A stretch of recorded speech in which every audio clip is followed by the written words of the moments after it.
no one thought had a chance at the finals coming into this event. Coming as the number 2 seed. Everyone lays down, ripping through! Adapting's about to go up, he's gonna come crashing down. Who's the target? It's gonna be all three! It's a deicide to defeat the world! Ladies and gentlemen, SMITE Esports! Into the sky goes Adapting. The ultimate's weighing down. The Titan is under siege. Energy are looking to be world champions again. Be United keeps on going because Panda can't find Rival tries in a bad, they can't do it. Sino still has that ultimate available. Still got Sonic Boom, and there it is! Right on top of Wolfie! Everyone from Splice in the Titan room!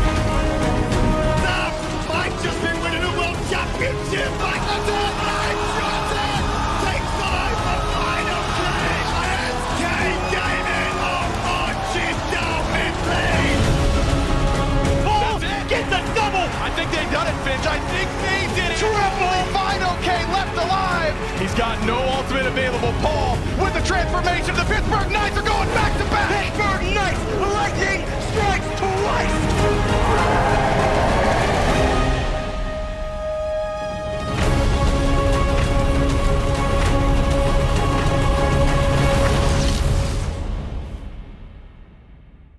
That's right, it's Championship Sunday here in Alpharetta, Georgia. The Titans and the Leviathans are getting ready to take each other on as we speak. My name's Gormizer, and joining me on the desk is going to be Taco and Mifflin. Of course, we are excited to jump into what is sure to be a fantastic finals here in Season 8. It has been a long road for a lot of these teams, and they look very different than they did when they jumped in here. Hardcore's in a completely different role than the beginning of this season. It's insane to think about the path they've taken here, Taco, but these two teams look almost unstoppable. And that's part of the beauty of seeing the tournament weekend, especially leading up into the World's events. Mifflin, you've been a player before in the past, and I think you would be able to tell too. It's just there's something about the actual tournament weekends that just give a whole new level of inspiration. You can just see the little mini metas that are beginning to develop too. It's the adaptations, it's the energy in the air, it's looking to your left and saying, man, we're going to be a champion. Looking to your right, guys, we're going to win something here today. Getting a ring, the prestige, I think, has always been what drove me to compete. I can't speak for the players in the booth today, but there's just a weight that is on you throughout the entirety of the year as you're building up until this exact point. I just cannot imagine the catharsis of being able to lift that hammer. I don't know. It's always really funny. You look at the Leviathans and their win, like whenever they win, you can tell that they're feeling it, right? Because they get really excited. We talk to Paul all the time, and it's like, my man is just gaming. He's a robot. He's a robot. He's just like, I just wanted to play Smite, dude. I don't know how I ended up here in a finals. I'm just playing really well, I guess. I don't know. It's been really, really fun to watch them, though. And that is the thing. You go back to it. Yesterday we had 2 4-game sets. Leviathans dropped their third up against the Kings. The Titans only lost their first up against the Scarabs. A lot that they were able to do back against them. When we look at the bracket, you can look at how these teams have had to travel through here. A little bit more of an effort so far necessary for the Leviathans. They had to come in through the quarterfinals. They win 3-0 versus the Bolts. Of course, take down the Kings, now find themselves here. The Titans came in #1 seed from the Phase 3 playoffs, got to choose the side of the bracket they wanted to be on. They got the Scarabs, they beat the Scarabs, and now they're waiting in the finals. And this is where things get interesting. Mifflin, they're going up against the Leviathans. Man. Leviathans are a good squad.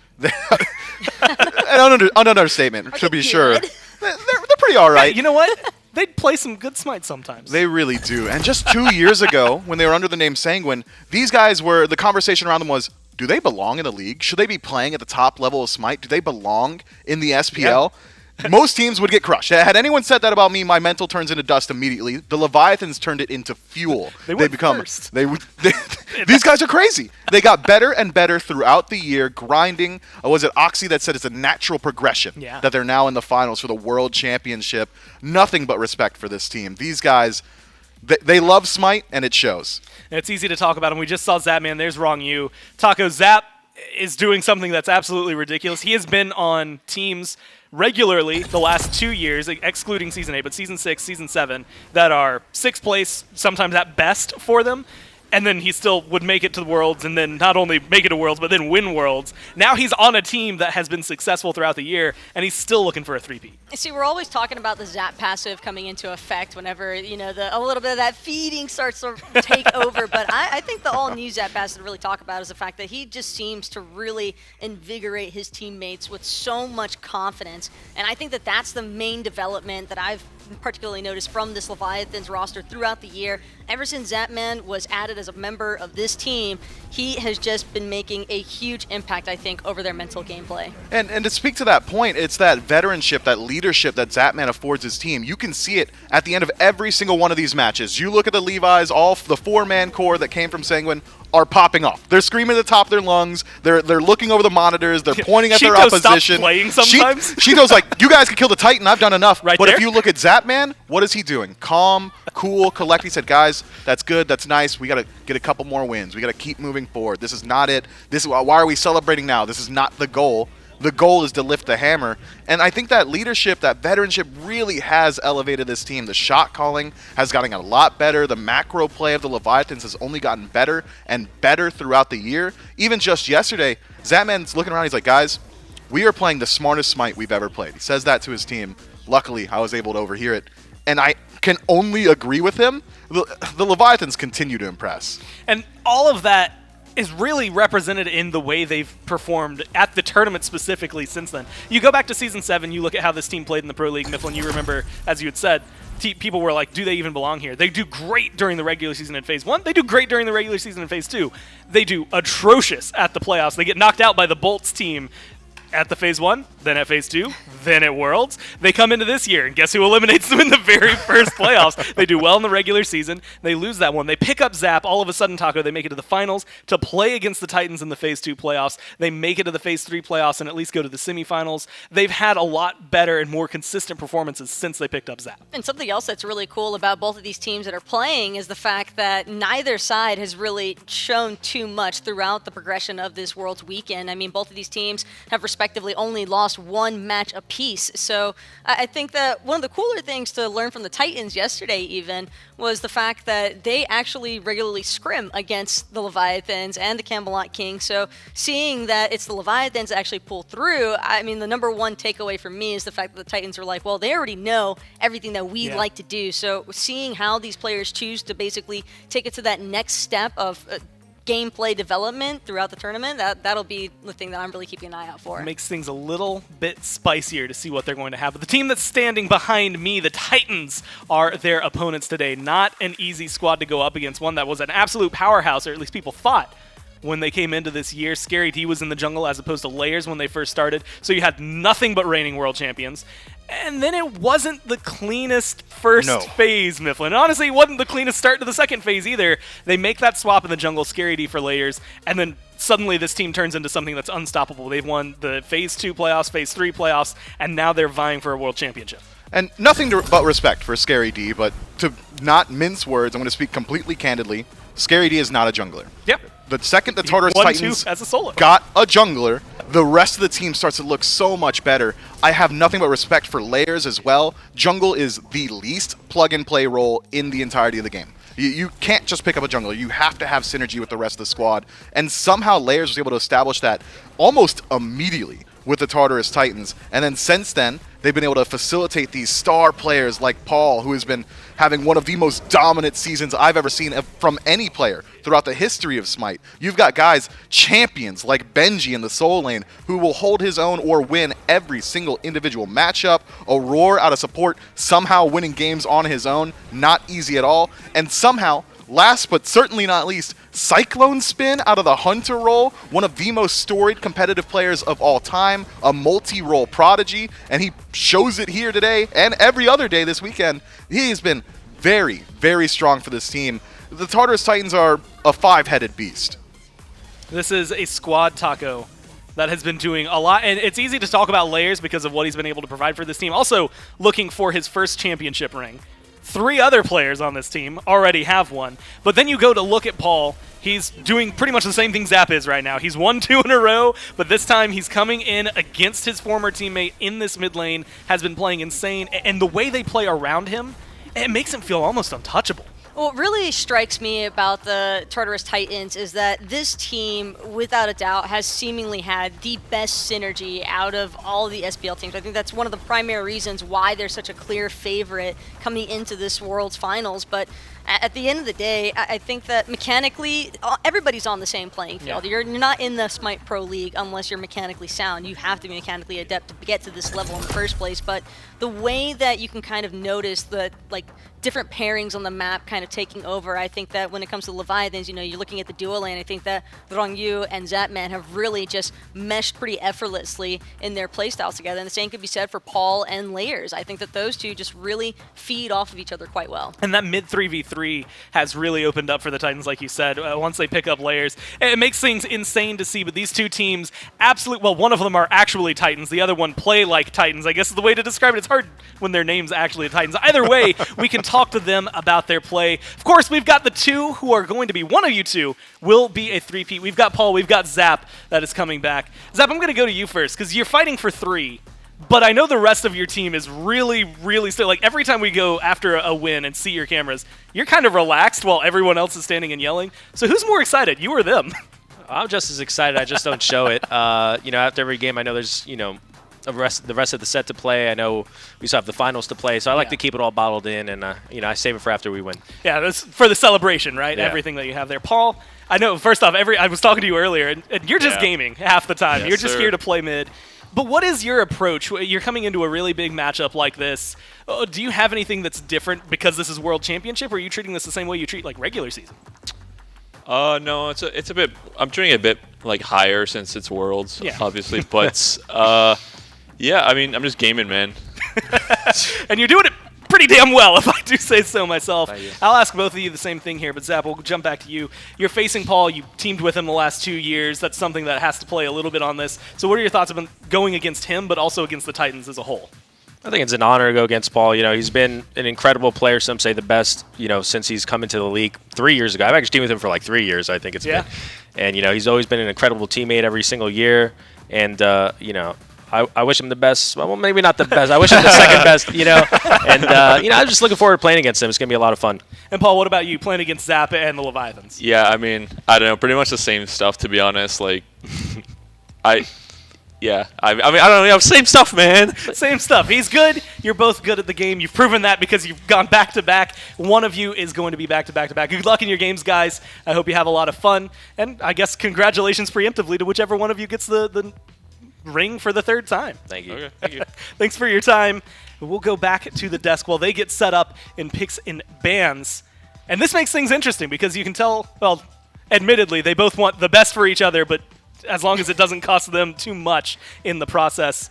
And Taco, it is so interesting because I feel like that's the vibe I get from the Titans as a whole. It's like the same vibe that Paul gives off. We talked to them in Benji yesterday. They're just kind of playing Smite and happen to be very, very good at it. And that's kind of the mentality that you have to maintain, though, as a pro player. You can't look at this from the direction of, man, this is the world's final set, like this set's going to determine everything that I've been doing throughout this entire year. No, you've got to be able to be relaxed and composed about it, and I think that that is one thing that Zapman, again, is certainly able to provide for the Leviathans, kind of giving them that confidence one more time, just because they've certainly struggled, or at least that rest of that Leviathans roster has certainly struggled during the primary tournament event. So here today, I think that it'll just be a lot of fun because there's clearly so much respect between these two teams, and for good reason. I can't imagine the unfathomable hunger that the Leviathans have got. Right? Yeah, the rest of the squad. The rest of the squad. I mean, Zapman plays it cool, obviously, but you can tell on these guys' faces, how they walk into the building, how they carry themselves, that they really do want to take this win. I mean, I have not seen hunger like this in a very long time. But the mental game that the Tartarus Titans have got to be playing, because I can't just think that they're all machines like this, all straight-faced, business as usual style of look from them. I don't know what that mental game is going to do to the Leviathans, but when Paul walks up and says, yeah, man, I'm just playing the video game, it's whatever, I'm pretty good or whatever, that would shake me personally. Just hearing that from your opposition, it reads as pure confidence. And something tells me though that Shinto is unshakable. At least considering how much farm he gets, like in mid, it's going to definitely be very important for him. I think we'll see a lot of pop-offs if he's doing well, specifically against that. But we're in picks and bans for game number 1. Titans are your first pick, and it seems like they have been doing their homework. The first one off the board, Taco, is the Soul. We saw that banned by the Kings yesterday to try and cut the Leviathans down, and it helped immensely. Well, one thing that I'm noticing is that these are 2 squads that both have healer-competent players, and what I mean by that is Hell might not necessarily worked out that great for the Camelot Kings yesterday, but there is largely a fear surrounding Shinto's Hell, and the same could even be said for Paul. So right now, all of this magical ADC focus out of the Tartarus Titans, it's evident that they want to try and restrict Zap as much as possible and restrict the duo lane pressure in general. And Mifflin, they ban out the emoji. I was wondering if it was going to be the Ola run, because that's what was trying to get kept out of Zap's hands yesterday. But you don't want to let Yamoja through up against Strong U, and it seems like they will take that lesson to heart. Ban that one alongside the Freya and the Soul for the Titans. That's their top 3. Leviathans, it's the Tiamat, the Khepri, the Odin. Some of those feel like Leviathans don't want to play against it, namely the Khepri. Tiamat feels like a Paul ban. Odin feels like a meta ban.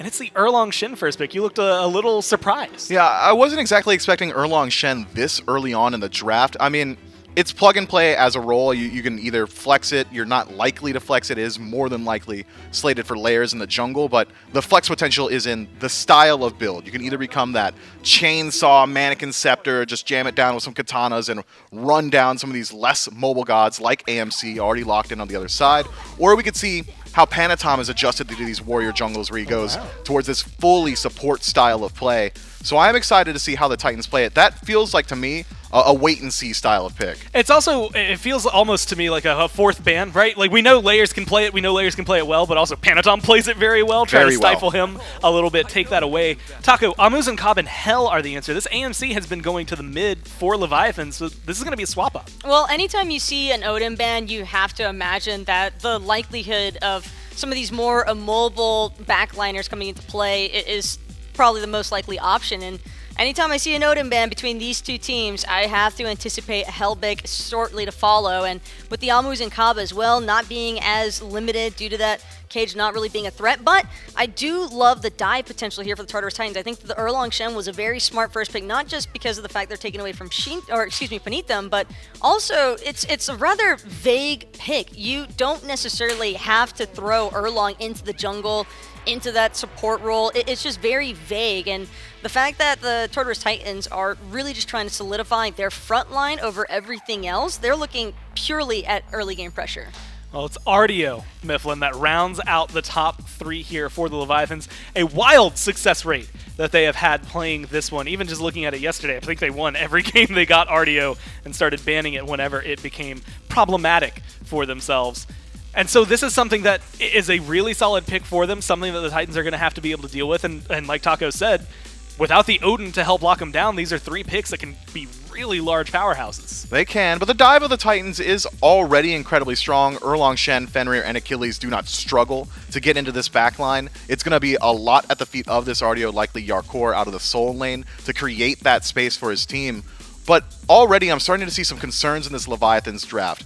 Ankh feels pretty good for the Titans here. It's already strong into the Hell, but Artio cannot be choosy with who she's healing. With Meditation as strong as it currently is, we will likely see that relic selected by both teams on at least one god, meaning that Ankh only finds further value going forward. We saw the Kings kind of fall into a similar trapping where you pick up too much healing and all of a sudden you're just taking more damage in these team fights. Well, the bans kind of catch me off guard here. You get the Dodgy, the Bastet, makes sense. The Titans are trying to limit Panatom as much as possible. And Bastet, who has been kind of a high priority, has not been really successful lately, Taco. The other side, though, the Morgan, Trax, Zhang Kui. And I'll admit, Paul is not the first player I think of in the league when I see this Zhang Kui, so that ban, it catches me personally a little off guard. Zhang Kui just has so much area denial, though, and Artio, one of her favorite things to do is try and keep everybody locked down in one spot. But if you lock down a Zhang Kui, well, you might just be working against yourself and your team for an overall team fight. I just think that a lot of the tankiness as well from Zhang Kui can kind of pose some issues against Serket, since Serket seems to be something that the Leviathans wanted to to prioritize here. And this is also a possibility for a Serket support. Yep. And I think that if this is going to be Serket in that support position, then you don't really want to have to worry about providing ideal transformations either for gods like the Morgan. But Paul, the world's kind of his oyster right now. He has a lot of really solid options that he can lean into, despite having probably some priority picks taken away. And we talked about this a lot, Mifflin, how, yesterday the Titans didn't have to show off too much because Paul just got to play Tiamat like 3-4 games in a row. Like, he did not have to stray too far from that pick. It gets banned from him this time, and so that does force him to play. But go back to the last few times we've watched the Titans. Admittedly, the Morgan's on that list. She gets banned out as well. Aphrodite jumps into my mind as something Agreed. that he has admitted and gone on record as not liking. Oh, wow. We're going to glance over that. Go back to someone who was the conversation during placements. Zeus gets locked in alongside the Charybdis. That is interesting to see that Paul is going towards that Zeus pick. He has gone on record as saying he doesn't really like that Book of the Dead style of play, says it's not enough damage output for how he likes to play, but I would argue that Zeus is probably the best style of god to pick that up on, so I'm excited to see how he decides to pilot this one. But already now, looking at the Tartarus Titans draft holistically, you have got a nearly unkillable backline. If it's going to be Fenrir, Achilles, and Erlang Shen heading up your front line, they can completely ignore Zeus and Charybdis in the back. Charybdis unkillable on her own, has multiple ways to avoid CC, damage immunity as well. The fight together between Zeus and Charybdis is going to be incredibly strong. The space control is all there. Whereas now that we get a full look at the Leviathans draft, they've got decent dive tools. Serket closes gap very easily. Close gap onto a Zeus might get a lightning storm on your head though. Gilgamesh does the exact same thing, but it's an issue that I had with a draft we saw earlier this week from the Leviathans. They're a little bit CC light. And Taco, that was something that, especially I think it was actually the last game yesterday, we were worried about it. They were very fortunate because that man just happened to be playing Freya. You get one banish and then they Freya. just absolutely demolished everybody in front of him. He's going to be on the AMC this time around, and that's not as easy to do, but that is going to do it for picks and bans. Let's instead just jump into game number 1. It's the World Finals, and it's Dave and Aggro. November 17th, 2019, Zapman and Paul as teammates lift hammers for the first time. January 10th, 2021, second time Zapman and Paul lift the hammer as teammates. January 9th, 2022, only 2 things are guaranteed. We will have one 3-time back-to-back-to-back SMITE World Champion, and we will have a couple first-time SMITE World Champions. No matter what, the Season 8 SWC Atlantis Leviathans Tartarus Titans kicking off right now. Dolson, Aggro, and Doug, we're bringing you all the action. In Aggro, the storylines are robust. They are all here. And these two teams deserve to be in the finals. I mean, these two teams have looked like the best in the league since they made their roster changes later on in the year, and it's no surprise to me that this is where we've ended up. I mean, 2 storied teams at this level. I think it's going to be unbelievable to see how this set plays out because it is going to be very, very difficult in order to just get an easy win here in this situation. And think about yesterday, game number 1, the Tartarus Titans, they end up dropping it in their semifinal matchup. Paul, a bit by the wayside in that game. We're wondering, when does Paul show up? In 3 straight games, Paul gets Tiamat and absolutely decimates his opponents. Tartarus Titans give him a vote of confidence here in game 1, Aggro. They're going to throw him the Zeus. Yeah, I like it. I think that, this is something that he's had in his back pocket for a long time. I'm going way, way back to when I was still a player. And I played against Paul, and Zeus was a big part of the meta, and he was one of the best in the league at it back at that time. So I really feel like it's going to be a fine pick for him. I'm not worried about his comfort level on it. Paul, his strength as a player, I mean, all the discussion coming in to this league this year and this LAN and all this kind of stuff was, can Paul solidify his position as the GOAT if he even needs to? Right. I think there's a real discussion to be had for he is already the best mid laner to ever play the game and maybe even the best overall player. And his strength is his team fight positioning and understanding of how the fight is going to go, and it's just never easy to kill this guy, and he always gets his damage off. And if that's the case, you think about Zeus as a god, what he wants to do in the team fights, what his role is going to be. It's a little bit different than that of Tiamat and Aphrodite and these other gods that he likes to play. Is he going to be willing to play that selfless play style now that he's had so much success playing a little bit more selfishly. It should be interesting. Uh-oh, Layers could be a first-time world champion, and he's feeling it. Tartarus Titans off to a first blood. It's a blink, a knock-up, and a kill in the mid lane. It's just that simple for Erlang Shen, man. He just gets on top of you so quickly. Perfect blink in. It's the mana can start for Layers, trying to get that ball rolling early, and look at this. Transitions directly into a red buff invade. Leviathans are rotating through, though. Drop kick onto Layers. Have you done too much? No, the knockup's on the way out. Say otherwise. Panatom closes that gap. Paul kiting backwards is the Zeus. He's got damage. On the other side, it's a jump in from Aurora. Brutalize. Yes, please. Tartarus Titans make the Leviathans pay. What a start here for the Tartarus Titans. They get first blood. They fight over the red buff. They get it. And then they come straight into the Zeus damage. And that is exactly where he wants you. All in front of him. No little minions in order to eat these chain lightning procs. That's just nothing but good old-fashioned damage right there. And the Leviathans, they used all their CC overlapping. It was the Cobra's Kiss from Rongyu and the drop kick from Panatom, but they needed to keep that CC chain going. As soon as Layers got off that 70 transformations, it was never going to be good. No, absolutely not. The veteran presence already of Layers in his first ever season in the SPL, his first showing, his first game in a SMITE World Championship Finals, and Layers has impacted both of the kills already 3 minutes into game number 1. Exactly what you want in an Erlang Shen. You need that early in the game, and Layers is getting it done. On the flip side of the coin, Panatom shows up, goes down. Need to see more out of that Gilgamesh over the next few minutes. Yeah, I think that his team fight presence is going to be huge, as Layers is going to show up on this right-hand side. Yarkor is 5, but no ultimate as a stance switcher. Still won't matter. That RDO just a little bit too tanky. And I think you're right to highlight what Panatom is going to be able to do on this Gilgamesh and what he needs to be able to do in particular, because this composition from the Leviathans is all about weathering the storm that the Tartarus Titans are going to throw at them in the first few minutes of the game, and then starting to group up and use their AoE in their team fight, namely that of this Gilgamesh ultimate, but the AoE sustain of Shinto. And that's going to be the battle. You know, the AoE damage is coming out of Paul, the AoE sustain out of Shinto.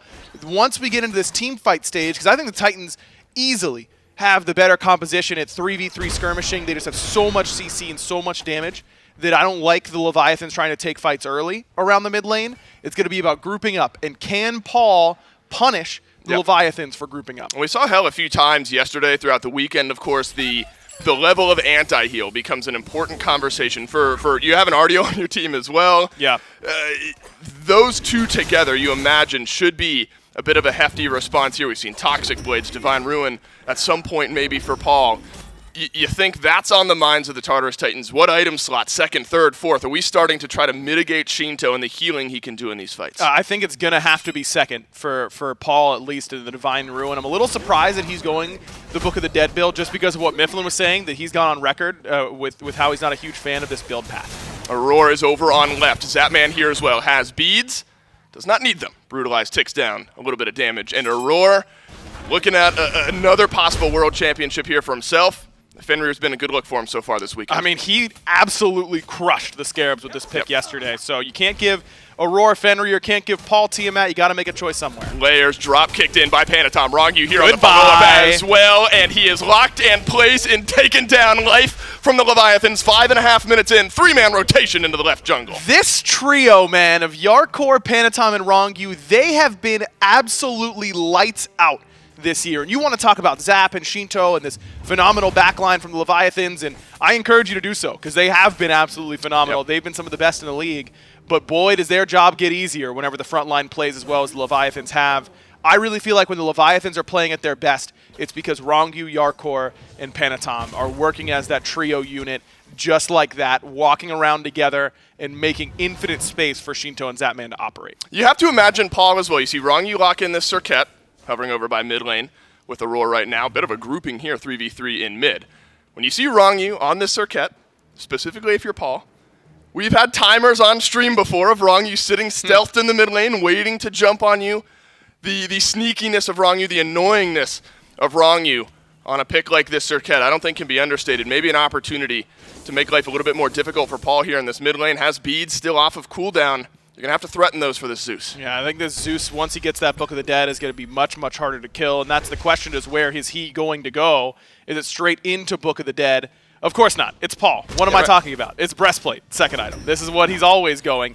But this means that he's either going to have to get Divine Ruin 3rd or 4th. Right. And that means that he's not getting his Book of the Dead until 3rd or 4th, but there's a significant trade-off there. And it's if he goes Book of the Dead 3rd, he gets a ton of survivability, but then doesn't end up with that anti-heal. But if he goes for the anti-heal 3rd, then he's going to be pretty low on damage and will still have good survivability because of the Breastplate of Valor, but won't have that massive shield that we'll get later on if he goes that item at all. I mean, I like this overall. I mean, it's a 3 physical composition, and a lot of that physical in the Circuit and the Gilgamesh is going to be pressuring you as the Zeus, so it makes sense to want to go for it, but it is coming with a trade-off. Such a good applicator, that Divine Ruin. Taunt through from both layers. And Rongu wins the Shamash on the other end. 9 turns blessing out from layers. Sustain just around the corner. And it comes out just in time. Panatom with the up down. Doesn't have the execute, but here comes Aurora. Aurora looking for the target. It's going to be Rongu. Benji on the way as well, and Rongu going to get gobbled up, or is he? Cyclone Spin from the left could be the last bit of damage. No Rongu way! blinks away, stays alive. The Circuit on the map for the time being. The skirmish continues over in mid as Shinto will be the target, and Layers grabs his second. Just when you thought the Leviathan's frontliner was going to be the one in trouble, poor Shinto, man, he comes to the rescue in that situation, but he is the priority target, and the Tartarus Titans have not lost track of that, no doubt about it. As soon as this hell shows up, everyone focused on the mid laner of the Leviathans. And how about that rotation in from Cyclone Spin? 8 minutes all the way over on the right side of the map, and not a whole lot for Zap to punish with. Purple buff's down, no real invade to speak of. That's just a great rotation over. But it all really starts with Panatom and Rongu kind of botching that kill onto Layers. That 9 turns blessing kept getting interrupted, and Panatom eventually used his beads in order to get it. But you gotta, he's got him locked in the ring of the Winds of Shamash, but you gotta bounce him off the ropes if you want to keep him in there. Couldn't get any sort of damage on him in order to do so. And once Layers got out, it was actually very advantageous for Layers that his ultimate kept getting canceled, because it made it so that whenever he did get it off, he actually got the heal at the right time. If it had gone off when he wanted it to initially, he would have died. Get to sustain. Cyclone Spin grabs an assist, so the first Hunter to make some waves here in the grand finals of the SWC. The Charybdis has been a pick that has trickled into picks and bans a little bit throughout the course of this weekend. The safety in lane, I think, needless to say, a definite boost. But later in the game, Charybdis absolutely shreds. I mean, she's great in the later stages. All Hunters are. They just kind of left-click you and you go away, and that's kind of the point of the whole class. Yeah, it's they've got it so easy, Dave. It's actually it makes me sick. But the real thing that I like the Charybdis for here in this situation is that Gilgamesh ultimate, who cares? Slam 3, Whirlpool your way out of there. You got the Circuit ultimate, even though that's true damage, and it's ticking on you. You just go into the Whirlpool form, and it goes away. You don't have to worry about it anymore. It'll keep on ticking, but not deal damage to you in that time period. So normally, as a Circuit, you could just attach that last breath ultimate to them and then walk away and do the cool guys don't look at explosions type of moment. But there won't be an explosion if the Charybdis has her 3 up. It just won't work. Zapman will have to keep pace with a lot of that this game. Not only the shot caller, but has transitioned into a role where, for a while, it was the Charybdis for Zapman, distracting a lot of targets in the same way the Titans might feel like the Leviathans are a bit distracted by the Pyromancer, so neutral objectives pulled on either side of the map. But the one on the right under a bit of threat. Titans grab the Gold Fury on left. Yarkor balancing out, zoning away. Roar will not steal away the Pyromancer. Has he paid for it with his life, though? Ragnarok gets him out. Dropkick. No good. Winds of Shamash will lock Benji where he is. Shinto grabs a kill. Good chase down from the Leviathans there. They're able to punish Aurora for going for a bit of a greedy play. Shinto didn't have beads, so it looked like it could be okay for the Tartarus Titans, but just no real follow-up there. Paul's not there. Layers isn't there. They're on the left side of the map helping Cyclone Spin with Gold Fury. At least Layers is. And so that play ends up being a little bit ambitious. Aurora dies, but look at his lead that he has, Dave. He's level 9 compared to Rongu's level 7. I don't mind him going for the soul-crushing steal of that Pyromancer. No, he's going to respawn and still be ahead. That's right. He's got a little leeway to play with here. Aurora on the Fenrir, still making waves in game number 1. A slight lead now for the Tartarus Titans. Just about 1,000 gold is a result of all this, 1,000 XP as well. This is not a position that the Leviathans uncomfortable with playing around. The type of team that we saw in some of their games yesterday, the Leviathans up against the Kings. Fast set for the Leviathans. The slower burn, knife's edge style early games are certainly no mystery to this Leviathans team. Not at all. And like I said at the very beginning, this is the type of pace that they should be comfortable with. You would think that we are going to outscale what the Leviathans are going to bring. You know, we both have assassins in the support role, so both of them are going to fall off a little bit in the later stages of the game, but we've got this unbelievable team fight presence in this AMC. RDO is so good in those moments. Not to say that Charybdis and Achilles aren't, but I like the Leviathan scaling just based on this hell, of course, that they've got in the mid lane. Keep coming back to what Paul's going to be able to do in order to shut him down. Healer compositions naturally want to group up. They all want to receive that healing, and then they just kind of want to run at you as one big mass, and that's what Zeus cuts down better than just about any other mage in the entire game. Aggro, what a storyline this mid lane matchup is going to be all set long. I mean, Paul and his storied career and a chance what a wait. For a kill onto Rongyu, pin on the other end. Ragnarok, no good from Aurora either, but putting pressure on this Circuit not only has resulted in about a 1.5 level lead for Aurora, but it's kept Rongyu out of serious playmaking territory, a couple of assists. But you'd expect maybe Rongyu hoping for more in the first 13 minutes. Man, that was such a so close to being such an unbelievable play from Aurora, and you could tell that he wanted to make it happen. Did the mist have an impact on game number 1? It might have. Aurora stunned against the wall, Panatom in on the follow-up, and actually forcing out the ultimate is Panatom from Paul. Lightning Storm down, and actually Panatom the one leaving a bit worse for wear. Paul just helping out his support. Yeah, it's just making sure that his support's going to be living in that situation. It was Last Breath expended, though, in exchange, and Paul's got that 20% CDR from the Breastplate of Valor, so not the end of the world for him to expend a Lightning Storm in that position, have no problem with it whatsoever. And I think that the way that the Titans are playing, you know, you want to talk about who has the ball, so to speak, who's really driving the pace of this game. I think it's unquestionably been the Tartarus Titans. Feels that They're way, the right? ones who are forcing the Leviathans to answer them being aggressive, to step to these objectives whenever it's time. And I think that I'm always going to favor those teams that are the ones posing the questions instead of just trying to answer those questions. And this composition for the Titans is awfully good at forcing you into bad spots that are hard to answer on, because they've got tons of that crowd control, tons of ability to prevent you from moving and make sure their damage is going to happen. What is Layers looking for here on left? 2-level lead feels just fine. I can overextend just a bit when I'm doing that on the year-long Shen. Panatom level 12 to Layers 14. No purple buff to be had or red buff, so they'll back off. So even though the Titans are the ones who are driving the pace of this game, you have to take a look at the lead, or lack thereof, that has really come from it. The Leviathans have been able to keep pace with what the Titans are doing. There are some individual leads here and there, you know, about a level and a half in the jungle for Layers, and that's noteworthy going into what should be a pretty important Gold Fury fight. But at the end of the day, the Leviathans are not hemorrhaging a lead right now. They're in a good position, and as the team that outscales with the hell, being down 800 gold at 14 minutes against the Fenrir Erlong Zeus is totally fine. And that 800 gold is like 100 or 200 spread out across all the roles, it looks like right now. Shinto not all that far behind Paul in the mid lane. Their builds one tier of the book separate from one another. You imagine Shinto will be able to go back and upgrade his item here shortly. And so we wait for some of the anti-heal. Where's that conversation going? Paul is going to go fully stacked Book of Thoth, Breastplate of Valor, Book of the Dead immediately after, maybe fourth item. We see a Divine Ruin. This next rotation of fights as well, Aggro, going to be very important. Both neutral objectives up at the same time. It's a great point, and I think if I'm the Leviathans, and we know Zap has been such a vocal part of their leadership, I think I'd be pressing tab, checking the item screen, and seeing, hey, they don't have a lot of anti-heal at all. Layers just bought the first piece of anti-heal with that Toxic Blade, but they don't have an Ankh yet. They don't have a Divine Ruin yet. Aurora's going to be the one to get the Ankh.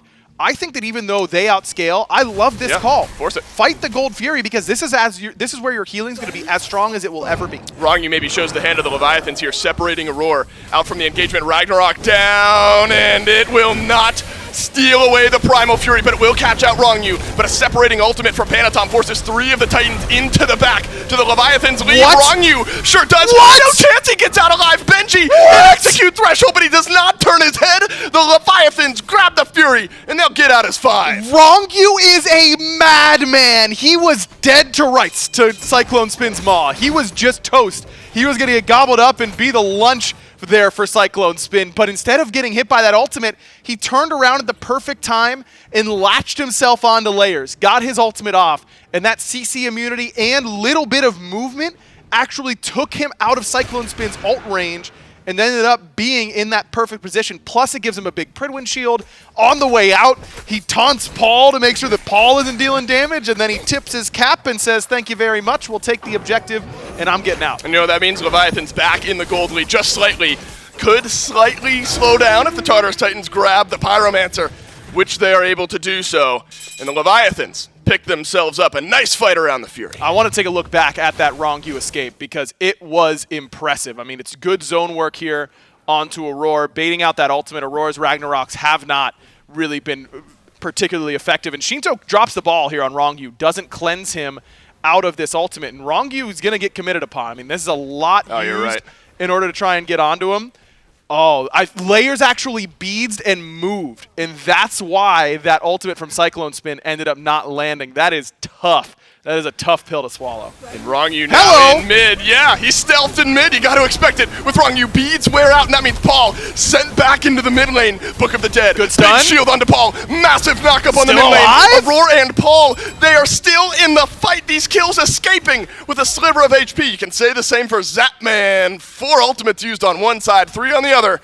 And everyone's somehow on the map. So if you weren't sure if Book of the Dead was good, I think that you might want to watch that clip back. I mean, it's a shield based on your mana, and he's got mana from Book of Thoth. He's got mana from Breastplate of Valor. The Book of the Dead gives you that mana as well. And it was the Breastplate plus Book of the Dead combo. No, my man's might as well have had 2 Kepri ults in that situation because he was so survivable. Just impossible to get that kill unless Shinto is going to be able to get in there and get his damage off, or Zapman being able to get his damage off. And you also got to give credit to Layers. He got in there in that back line and stopped some of that damage from happening onto Paul. The peel was solid there from Aurora. I want to take a look back and see exactly how much damage Paul absorbed. Half of his health, in this I'll position. tell you right now. Because Rongu 1,500 health. Pops up there. The Rongu special is waiting for him in that moment. And the other thing about Paul, by the way, that I didn't mention earlier, his relic usage is impeccable. It's just so good. The relic usage is all really good right here. Never gets below 200 HP. A meditation comes through at the very end to help top him off. That is nuts. That was like a 500-600 health shield that Paul received there. With that seems good to me. Yeah, it's all right. I'd like that. Yeah, no problem at all. Benji, he's going to pick up some Spectral. So you talk about specific itemization against what is being dealt to you. Yarkor's got one as well. Crit on both sides for both ADCs being mitigated. And it's not just crit that's matching. It's the mid lane builds that are matching. It's Book of the Dead as well for Shinto. So we just saw Paul withstand an unbelievable onslaught. Shinto's gone the exact same build, save for a starter item. Yeah, but it's on a Hell. But it's on a Hell, who doesn't deal as much AoE burst damage necessarily, though Repulse is pretty crazy. It's just that sustain and living until the next heal. So she's even going to be harder to kill than the Zeus because she has a little bit more movement speed, all that kind of good stuff in order to help her survive. But no Divine Ruin, and Paul doesn't look like he's interested. Maybe he goes at 6th, but he's going Soul Reaver next, which is phenomenal with this build path. It's more mana to make your Book of the Dead good. It's more mana to make your Book of Thoth good, and it's also just an excellent passive on Zeus to have. Just a Toxic Blade and an Ankh. And the Ankh. That's all I got. So the Tartarus Titans have prioritized aggro. We have not seen many of these games that are like hyper close 20 minutes in so far this weekend. We've seen contested sets, but a lot of snowballing early on. And how about this from the Atlantis Leviathans? Everyone's on the map. Everyone's got their ults. Only Aegis is down for Paul going into this FG fight, and the Leviathans are checking the hand of the Tartarus Titans. There is a reply, and so the FG is dropped. There isn't anything the Leviathans lose for making that play because they've got ward dominance on this area. They've got vision dominance, so they can just say maybe the Titans aren't going to be thinking about it. We're going to kick the tires, check them in this situation, and if they don't show up... Does anyone actually kick tires? Great. I actually did yesterday, which makes me think about it. And I was thinking, does anyone do this normally? But I don't know. They were hard, so I think they're doing it right. That's great. At that point. And then they've got the Hell Sustain anyways, so that even though Rongu takes some damage from the FG, who cares? We got the Hell right there. There's no reply from the Titans. That's a big moment here in game number 1. Gold Fury about to spawn, and so you're right. That's a moment where the door's open. You're not giving much up on the left side of the map. The Titans will rotate on over to left. Keep your eyes on the right side. That'll usually give you an indication of when these teams are getting ready for a full 5-on-5 brawl. Yarkor heads back to base. Looks like Benji is going to farm things up, so it's an immediate 3 versus 3. We will split the Oracles, and you can tell the pressure aggro moving into this next fight. We haven't had a big damage check moment in at least a few minutes, and so some of these item spikes starting to get hit. Paul's been sitting on that same book item here for a little bit. This next fight could catch both teams by surprise. Yeah, I wonder how close Shinto's going to be to finishing off that Soul Reaver. I mean, that's the big power spike that we're kind of waiting for.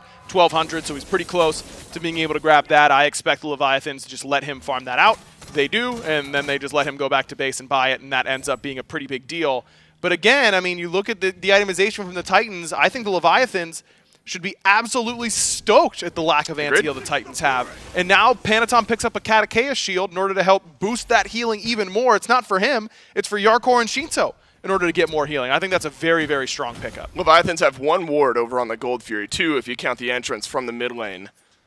And so if the Titans show face on left, pull that Gold Fury, could be an immediate reply from the Leviathans. But you get the idea just by the grouping here. The Titans will not leave the right side of the map. Both teams late enough in the builds that this Fire Giant could go down quickly. Zapman alone on left, and I bring up that 1 ward. There's no ward coverage on the Fury from the Tartarus Titans. That's going to give Zapman the Gold Fury, and no one in the Titans in an immediate position to push that 4v5 on right now. Smart play from the Leviathans, but I don't mind it from the Titans. The Gold Fury in a completely even game at 22 minutes, it doesn't matter. It's not going to change the course of this game. It just gives the Leviathans a little bit of extra gold, which is nice. Maybe it helps them get a little bit of ward vision, but you know, it's not worth something to lose positional advantage around the bigger objective. I think they make the right call in just letting Zap solo it. Now some posturing around the FG. Everyone's got ults. Everyone's got relics.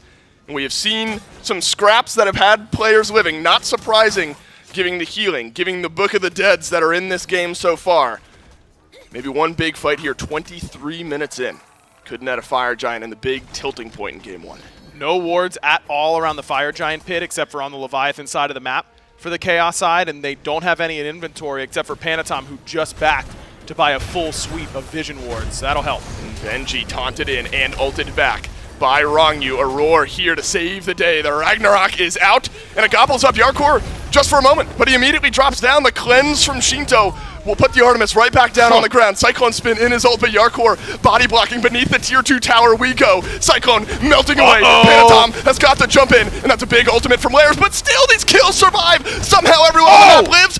I stand corrected. Aurora's the first one to go down. Paul had a big ultimate right there, and it did damage to the entirety, but this is what the Leviathans want. They want you to spread that damage out. It's just hell heal, hell heal, hell heal, and now they're going to be able to go right back to the objective. What? And they're going to be awfully healthy when they do. The Leviathans as 5 find a big fight. Lots of relics, though, spent on the right side. Paul maintains both of his. Zapman maintains both of his. The Leviathans pull the first FG of the Season 8 SWC Finals, and it is down beneath half HP as Zapman continues to deal the damage onto the back. Yarkor zoning out Layers, who is drop-kicked, face-punched against the wall by Shinto, who has got his second of the game. Rongyu looking for a little bit more. Deathbane in, Panatom in underneath the tier 2. This backline from the Titans just cannot catch a break. Both actives used by Paul, and he will be looking at him from the grave. Shinto has got a double kill. First big fight of the SWC Finals, and it is the Leviathans who are coming out big. Still Zapman back on the Fire Giant. Why wouldn't you be? The rest of your team is winning this fight big. He's PvEing while the rest of the Leviathans are dealing his dirty work. Go, my minions! Kill the enemies and let me get the actual objective. Zapman has been that cool, calm voice rather in their comms basically all event. Yarkor getting a little bit ahead of himself, going for the Phoenix ahead of that tier 2 tower falling, but Zapman keeping his eye on the prize. He was on the FG. You best believe these player cams, should the Leviathans close out game 1, are going to be an absolute treat to watch. Every individual game, all tournament long, you can tell how much it means to these Leviathans players. They erupt after every single win, whether it's a set-winning win or an individual game, and they've got a real good look at a game 1 win here in the SWC Finals. Tier 2 tower knocked down on right. 2 tier 2 towers left remaining, and a whole lot of time on the FG. And these fights for the Leviathans have just been exactly what they want. It's just a death ball coming down the corridor. It looks like a giant wall of sand just coming through the desert at the Tartarus Titans, and they're swatting at it, but they can't seem to really get a good hold. And that tells me, Dave, that there isn't enough anti-heal because the damage is sometimes there. Agreed. But no one gets low enough. You saw a perfect lightning storm from Paul, right? And it didn't underneath do enough. that tier 2 tower. And they sustained up. And it didn't do enough. So I think the Titans, I mean, it's not going to be a pestilence or a contagion for either Benji or Aurora. I think that would help a lot. You know, the Divine Ruin, that ship has sailed. I don't think we're getting that from Paul this game. Maybe he goes at 6th if he gets to that type of position.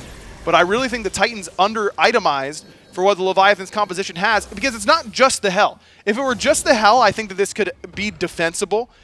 Paul's damage isn't going to reach the Hell anyways. You know, it's all going to be layers on that dive. He's the only one who needs it. I think that's a defendable point of view. But it's Yarkor who's just planted right in your back line, hitting your carries over and over and over and over again. And then he just presses one and all of a sudden gets a huge heal. That's been a huge problem for the Titans. Yarkor body blocking the Cyclone spin ult on his way back, just staring at it, taking no damage on his way back beneath the tier 2 tower. Yeah, that gives you a pretty good idea of how tanky this RDO feels right now at this moment. 2:04 to start off these finals for Yarkor out of the solo lane for the Leviathans. The last 2 towers on the map, they will fall. And so now we're starting to consider Phoenix defense time for the Tartarus Titans. They've got a whole lot of time to defend against. Those relics coming back off of cooldown aggro, a lot of them burnt around that FG fight. Ultimates will be back up, so we're fully stocked up going into these Phoenix defenses. You're going to need another big lightning storm from Paul, I think, to give yourselves a good look at a fight here if you're the Titans. Completely agreed. And Paul is one of the characters in Zeus that is very, very good in these situations. When everyone's coming to the Zeus through a funnel like these walls provide, it makes it very easy to hit them with your AoE, and he's got plenty of it. So I don't mind this situation now for the Tartarus Titans. It's all about getting value out of your Lightning Storm, and how well can you threaten with your shield. Just leaving that shield out there and knowing that he could chain lightning it at any time is huge. Benji jumped on over in the mid lane, playing in a game of margins right now. Benji will live for the time being. A 3-3 split over on left. Aurora has eyes for Zapman, and the Ragnarok connects, but he is body blocked by Rongyu. And Zapman and Rongyu, they've got plenty of damage. Of course they do. It's a 2-for-1 kill over on the left side of the map as Aurora is the first one to go down, and the Leviathans swarm through the mid lane. They're going for the Titan a little bit too early, though. I don't think they have the damage quite yet. They're going to instead wipe the map of these Phoenixes. Only one ultimate left standing, and Benji's going to need to execute more than one in order to keep the Titans' hopes alive. Shinto gets his Book of the Dead procced. I'm not sure he's all that worried about it right now. You still got some pivotal ultimates left to go. Of course, the stance switchers are there, but Zapman, watch out for the Stinger. If Zapman can't connect on one of these priority targets, maybe make it Benji, maybe make it Layers. The Leviathans, they were down in this game, but you will keep them down no further. Into the Titan room go the Leviathans. Game number 1, the Atlantis Leviathans will draw first blood. What an unbelievable start for the Atlantis Leviathans. Think to how this game started.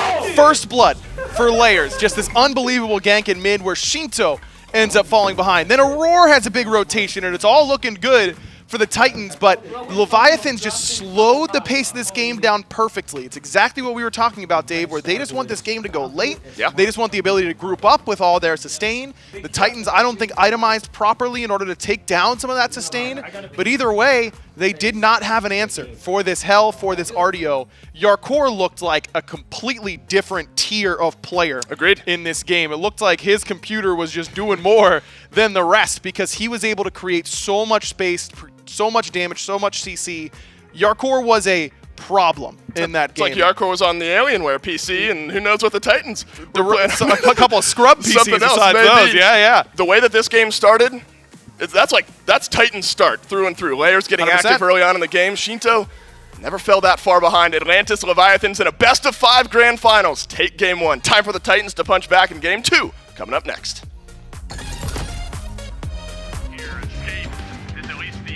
Variety stunned in place, but he's missing half of his health. Yarkor takes it in as well. That range damage, my goodness! The one behind duo! Oh, the A gets used on time from Netroid, but Satman's got the wave. 1v1 to the old man, and the Leviathans will pick up another.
The Leviathans strike first here in the World Championship Finals for Season 8, and it takes them a long way to get there, but they do it looking good in those Championship Edition jerseys. And so before we break down the game, I'd like to mention that you can go buy the same black and gold jerseys like these guys are wearing by going to hrz.io/ and this is in all caps, SWC merch. It'll take you right there. You can pick up a jersey for your favorite team. Whether they're in the finals or not, you can give them the support and love they deserve. Of course, if you just go to shop.smiteproleague.com, you can find that, plus all of the other merch, as well as the Championship Edition joggers and mouse pad. That is for sale on the website. All fantastic, all in that black and gold, and all making sure that you're geared up to look like a world champion. Who knows, it might even power up your play.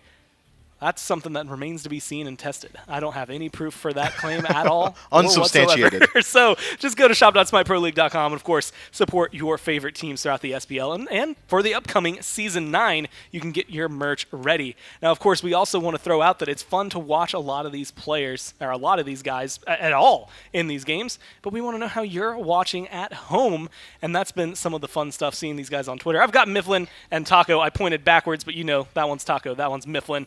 And Mifflin. Are you sure about that? Mostly. I'm sure. Moderately sure. I'm sure.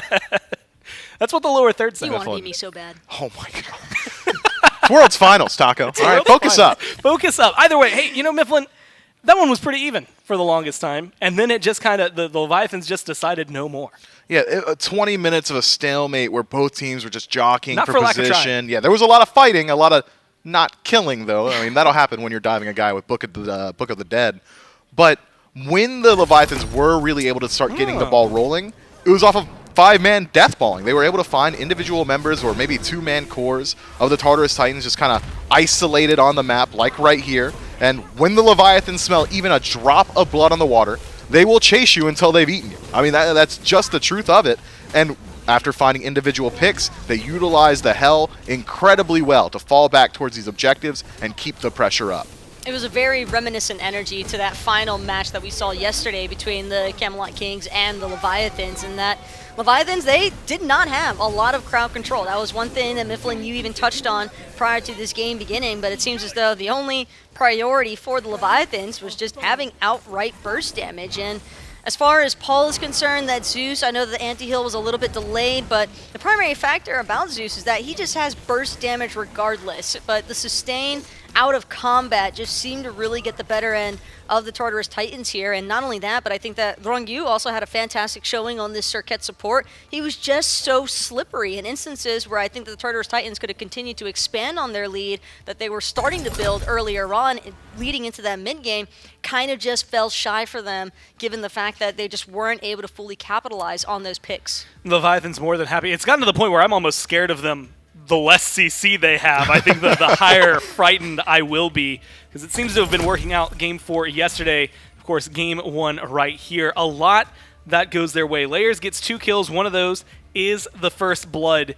And I only mention that because I've been keeping close track of how many of those. It's still around the 50-50 for all Worlds finals for First Bloods. But the last win was not because of that First Blood, both last year and now this year. And that's a lot of damage being dealt by Paul.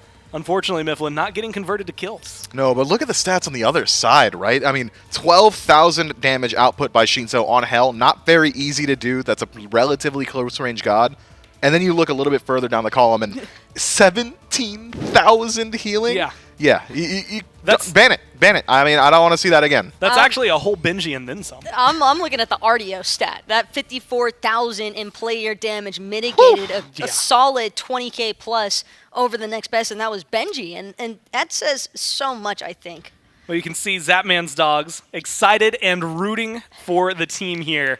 They're the only animals I see in the team gear, not the only animals watching. Make sure you tweet at us as well, at SmitePro. Use hashtag SWC at home. And, of course, ready for what is going to be the most legendary set by Obi-Wan Cannoli.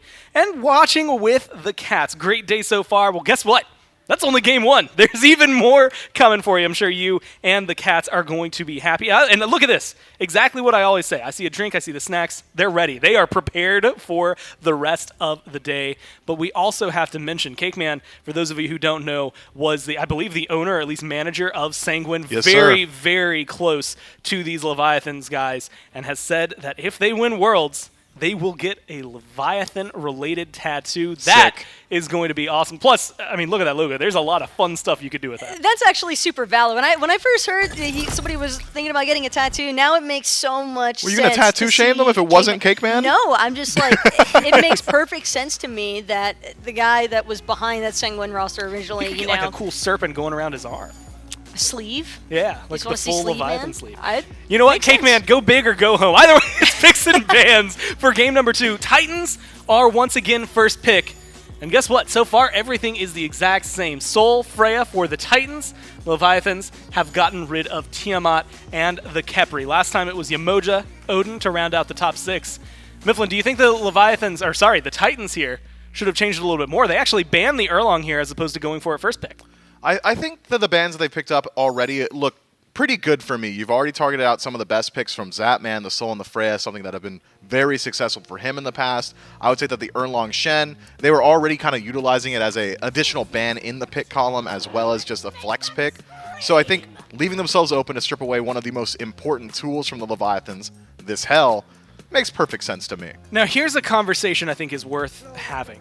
Yesterday, we saw the Leviathans happy to forego Hell in the first 2 games against the King's Taco, and they won both of them. It didn't seem to cause too much trouble. Do you think they're going in with a similar mentality to that? No, this is a completely different mental because of the fact that both of these mid laners, I think, a little bit more experienced when it comes to playing that Hell. And not only that, but the Yamoja actually slipping through here for Rangyu. But have to wonder, is Artio going to make a debut now for the Tartarus Titans? Because I have a feeling that if the Titans don't actually wind up scooping that Artio, then Leviathans might just look to really double down on this Guardian front line. And if they get Yamoja plus the Artio, that could be rather problematic to actually have any sort of commitment against that back line. You want to be diving the AMC consistently, but how do you get through Yamoja and Artio? Now, this is why we see a lot of Yamoja bans. First off, it's 85 bans up against the Leviathans for this one. I've been waiting to use 85? this. 85 individual games have been banned. Goodness. So he's only gotten to play this Yamoja 15 times.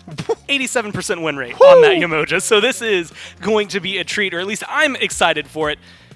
Mifflin, the Titans answer back. They get Achilles, they get Fenrir alongside this Hell. It should be enough to sit on AMC, but it seems like they might have some struggles otherwise. Yeah, I mean, Taco, she said it. How are you going to get through the Yamoja and the Artio as well? The Titans have got decent dive between the Achilles and the Fenrir, but whether or not that dive is going to be applicable, yet to be seen. I mean, the third ability from Achilles, Brutalize from Fenrir, all these incredibly high damage tools from your front line are invalidated by Artio. That cripple field, as long as she is standing near this AMC, is going to be a massive impact in the team fight. Even if you're not applying it to somebody, just a deterrent tool as well. And the healing, not something to be scoffed at here. Yamoja's out of combat healing, incredibly strong, constantly applying it through the auto attacks. Artio's in combat healing, incredibly strong as well. And that's was one of the win conditions for the Leviathans in Game 1. This time around, though, the Tartarus Titans do at least have the capacity to match some of that healing. That Hell, I think, going to go a long way. And, you know, we talk a lot about it. It's easy to hype up this Yamoja, but it's also worth mentioning the Artio has like an 80% win rate for the Leviathans this year as well. That is another pick they are really strong with. Taka, one of the things you had asked me, and Zayden thankfully was able to find for us, was how many times Paul specifically had gotten Tiamat. So far, 2 games, not here, but in tournaments throughout her existence, and of course, as well as Aurora with his matchup for Fenrir. The answer is actually 14 for both. And this Fenrir, it goes hand in hand with Aurora, but we didn't get to see it step up the way we wanted to last game.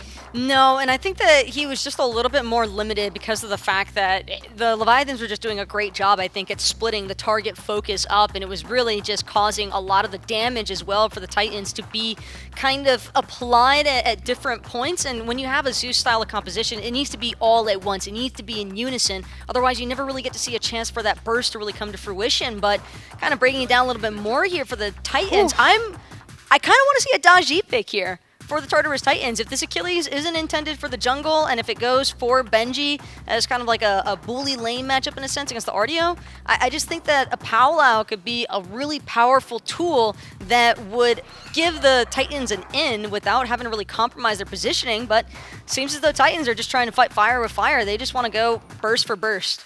Yeah, Mifflin, as weird as it is, Camazotz fits hand in hand with them as something that they've played a whole ton of. Izanami as well, a lot of pressure. And that's something that I think is worth mentioning. You've now got an Izanami Fenrir lane going up against the Yamoja, presumably Olorun, since Zap has been running that a lot lately. They rounded out with the Gilgamesh. But how are you feeling about the duo lane, Miff?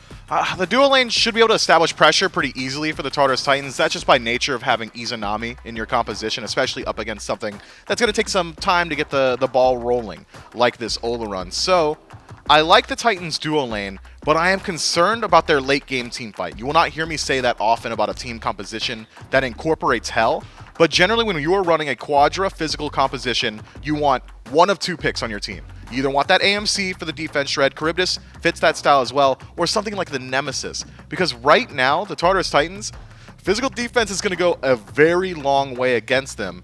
But there is some nuance within their draft as well. This Achilles could go into the soul lane, could also go into the jungle. Same can be said of Camazotz. Fenrir more than likely is for Aurora in that support role. I'm just not certain how well the Tartarus Titans are going to transition into that late game phase, but that might not be the target of this game. It's a lot of early game pressure. Yes. They've got a lot of damage. If they aren't establishing and utilizing that pressure, I'm talking multi-thousand gold lead by the 15-minute mark, I think they just get straight up outscaled.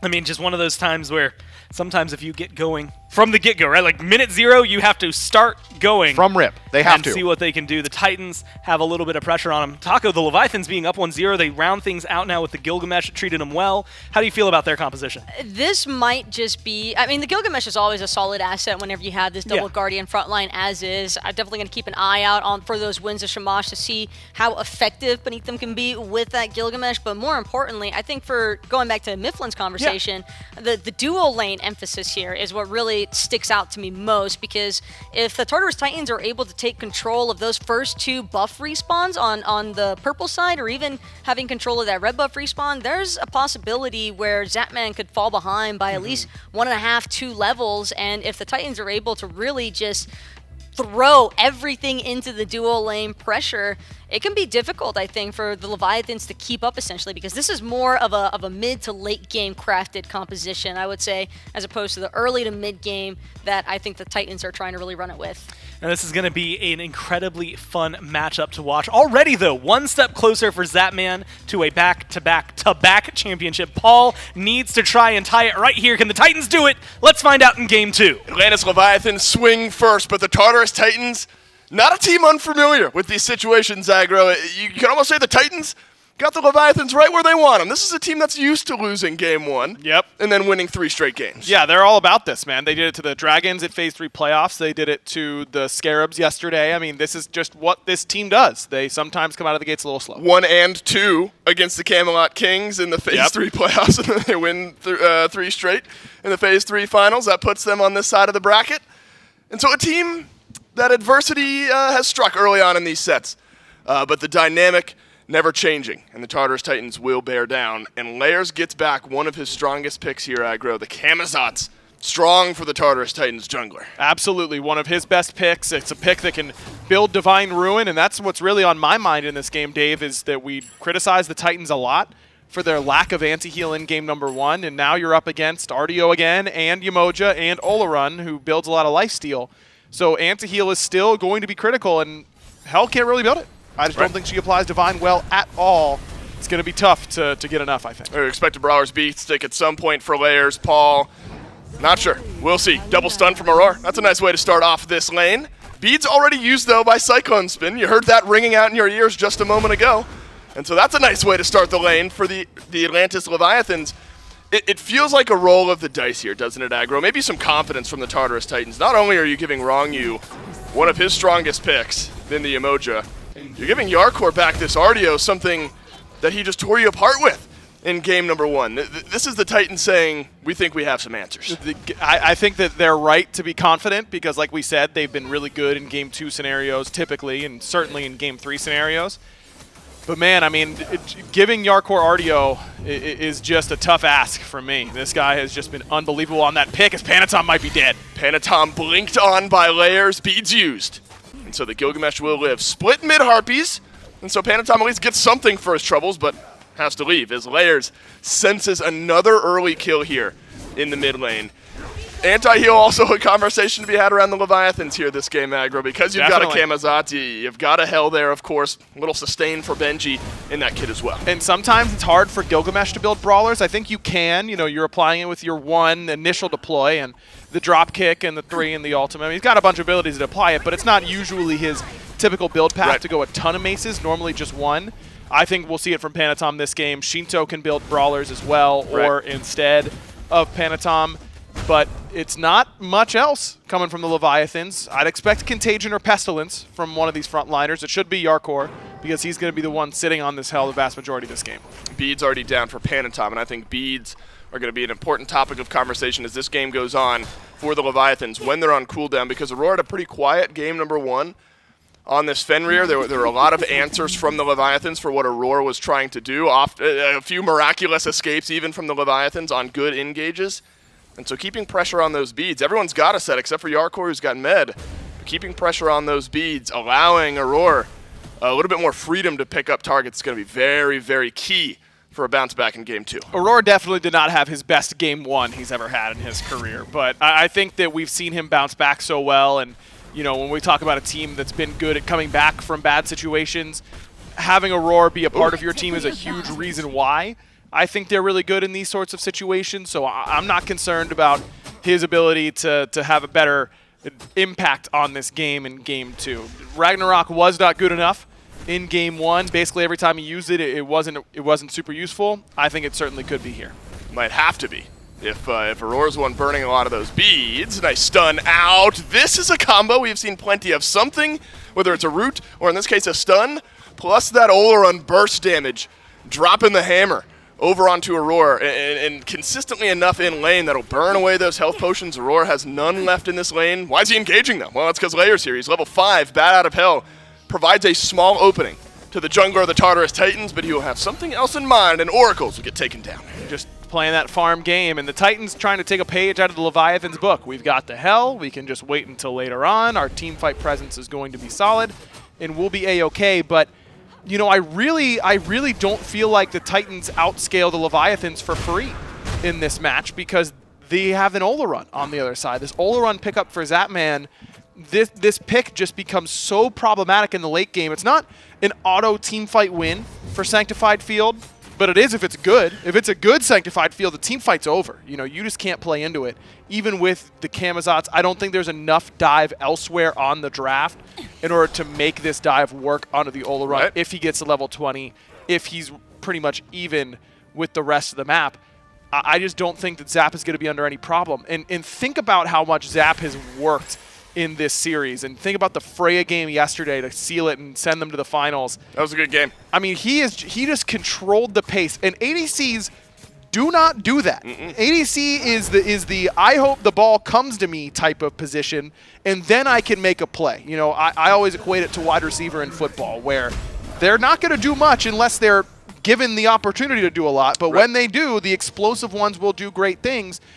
Zap was the one taking the snaps yesterday in that type of position. He was the one dictating engagements. He was the one initiating, and it worked so well. And this Leviathan team clearly has so much trust in what he is bringing to the table that I think giving him this type of character, an Oleron that can dictate pace a little bit later on, that can say, this is the area that we're going to win our fight, is a good look for the Leviathans. Well, that's been the shifting presence of the Leviathans all year long. Ever since Zapman joined this roster, it felt like Zapman playing decoy almost to Shinto in the front line of the Leviathans, buying space for the back line. It shifted around a little bit, though, where Shinto was the guy out of the mid lane. Zapman has started to step up into that role, as you just talked about. You can say similar things about the Titans, except this is a team, and this is certainly the case for the Leviathans as well. Benji, Layers, Paul Aurora, Cyclone Spin, that's a stacked roster of 5, where any individual game, you can expect any of those 5 to have a performance that could win you the game. And I think in moments like this, you go down Game 1, it's similar to what we were talking about yesterday, Saw some good damage numbers from Paul. Yep.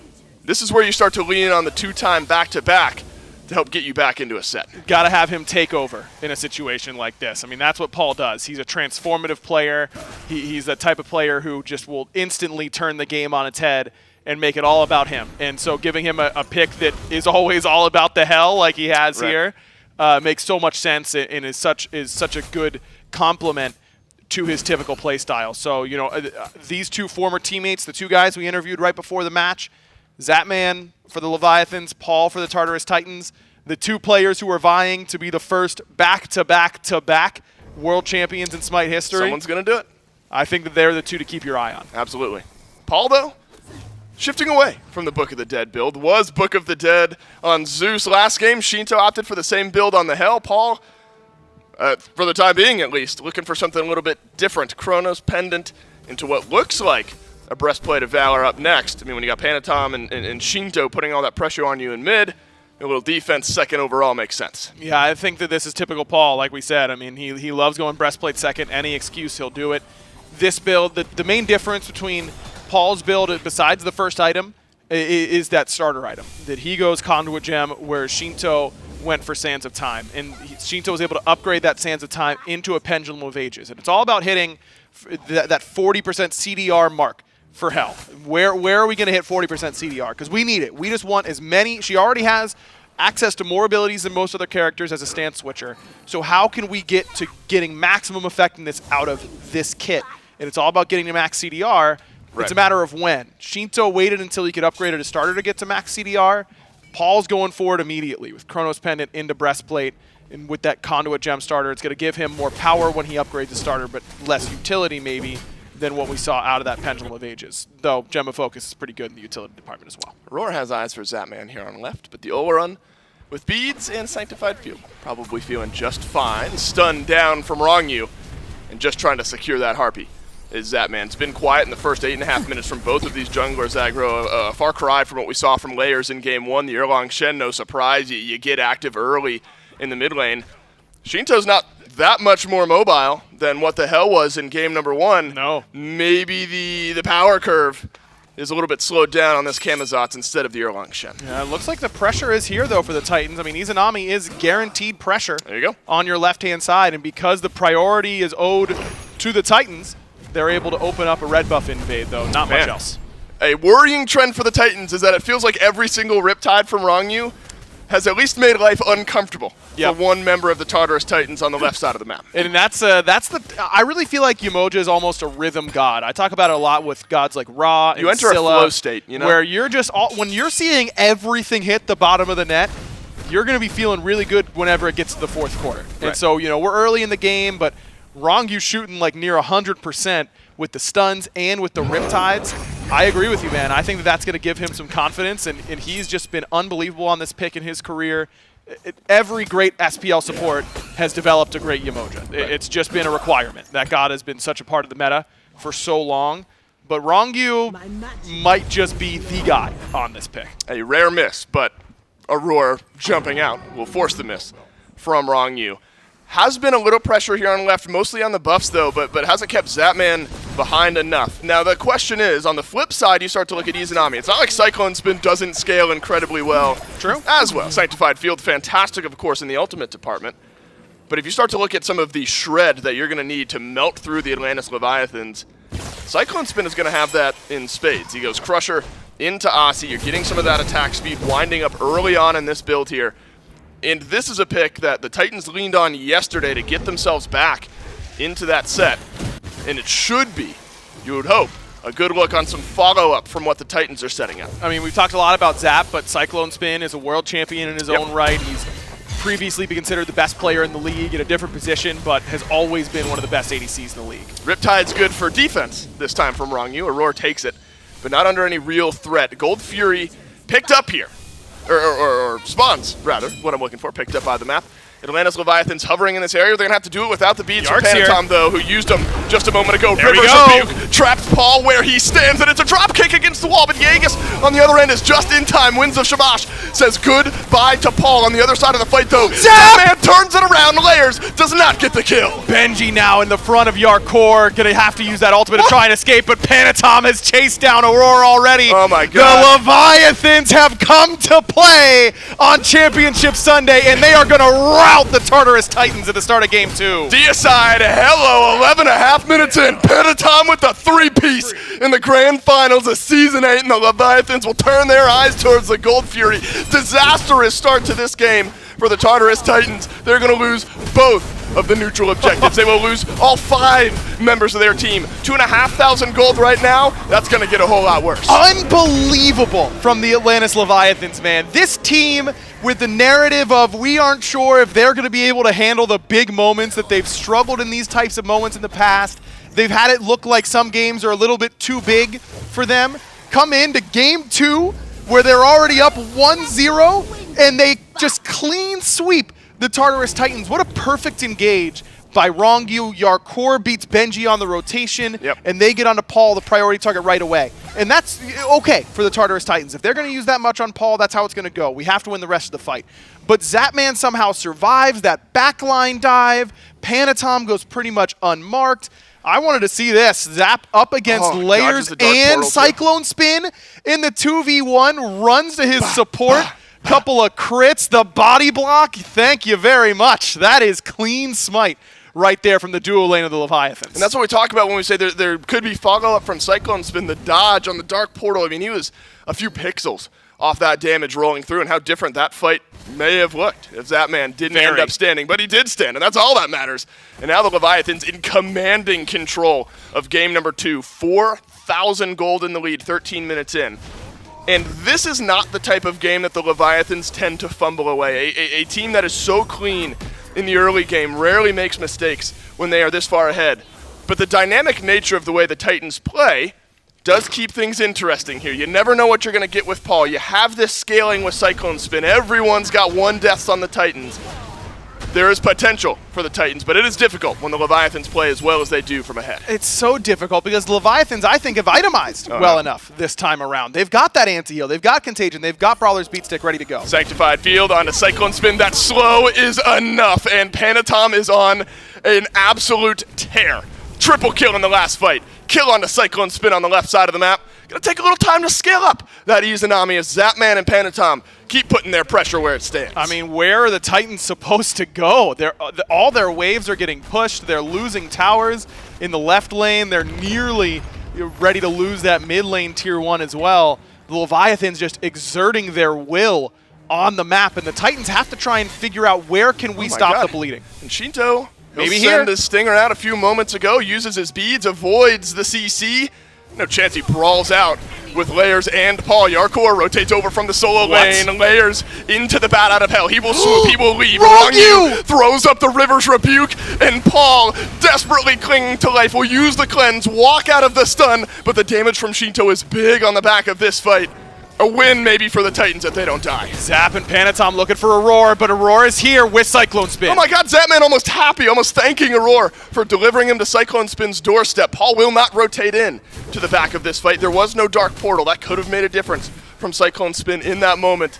But instead, Zapman just turns his eyes back towards the red buff, purple buff. Should go by the wayside as well, unless Cyclone Spin gets his ult back, wants to spend it on securing his purple buff. Does he spend his life, though? No, the dash will get him out and alive. This just feels oppressive from the Atlantis Leviathans. Every point on the map going the way of the Leviathans. 5,500 gold, 6,000 XP, and only the Fire Giant on the right. I feel like the Titans really missed an opportunity there, Dave, because you look at how this game state is going. If you just play standard Smite from here, the Leviathans are going to choke you out, and you're not going to be able to continue to play in this game. And I think you have to take some risks. And Shinto really overextended. It's on his side of the map, so maybe that's not the right terminology, but he was in the wrong spot trying to take that fight up against Layers and Paul. And Shinto uses both relics, and it's probably the call from Benji that, hey, Yarkor's on the way. Yarkor's on the way. But at the end of the day, you've got to try and take some risks. And I feel like if the Titans could have maybe shut down Shinto in that position, even if they trade layers for it, something along those lines, maybe it goes a little bit better. But Shinto uses both relics, still ends up surviving, and the Titans don't lose anyone on that side, but they're still not going to be winning fights around this mid lane right now. Put some damage into Wrongy, but what's it going to cost? A drop kick to the jaw of Paul. Hell is going to need some time to scale up here. You go Chronos Pen into the breastplate of Valor, looks like Ethereal Staff. Could be down the stretch here, so you're dealing some chunk damage right now if you're Paul. Little bits and chunks of damage, 5.8k. Good for second highest on the damage charts. But Shinto already starting to wind up here. We wondered if Anti-Heal would slot its way into this mid lane build. Fully stacked Transcendence. Brawler's Beat Stick. Great at spreading out some of that Anti-Heal into a Crusher.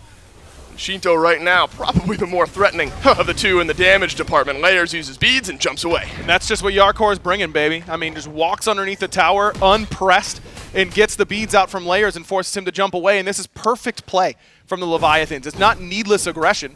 It's doing it because they need this type of space to be able to play the map and get themselves map dominance right before this Primal Fury spawns. So smart. The one thing is Zap speeds down for 16, no Aegis for Shinto for 13. You're going to have to punish that, but they're not the way the Leviathans have been playing have not allowed any aggression from anyone on the Titans who wants to play aggressive. I haven't seen Aurora have the freedom to jump in and find a kill. Watch out. I've seen plenty of this. That's a solo kill for the Rampage, as Panatom will not be denied. The 5th kill could be another solo, as Aurora has to jump out and away. And the Rivers Rebukes, baby, they've been hitting from Wrong You. That'll allow Aurora, or Yarkor rather, to chase down Paul. Shinto's got the damage, and Paul's got the death. Oh, no! Tied it on back, and Wrong You won't be denied. The Leviathans will not be denied. You thought it was Worlds Week, but it's Yark Week, baby. Yarkor just going in and doing whatever he wants in the midst of the team fight. 9-0. The Leviathans blanking the Titans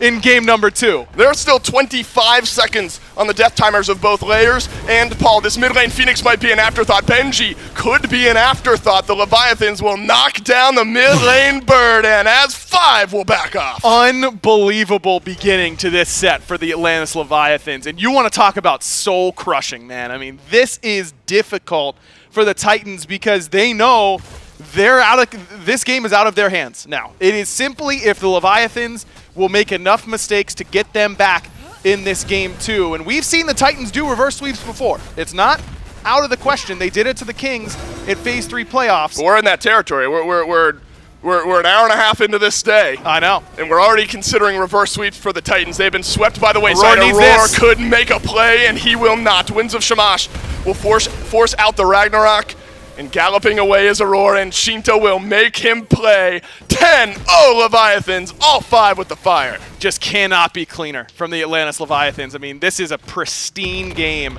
right now from the Chaos side, and it looks like they're just queuing up 2 a.m. arenas all over again, like they have for years.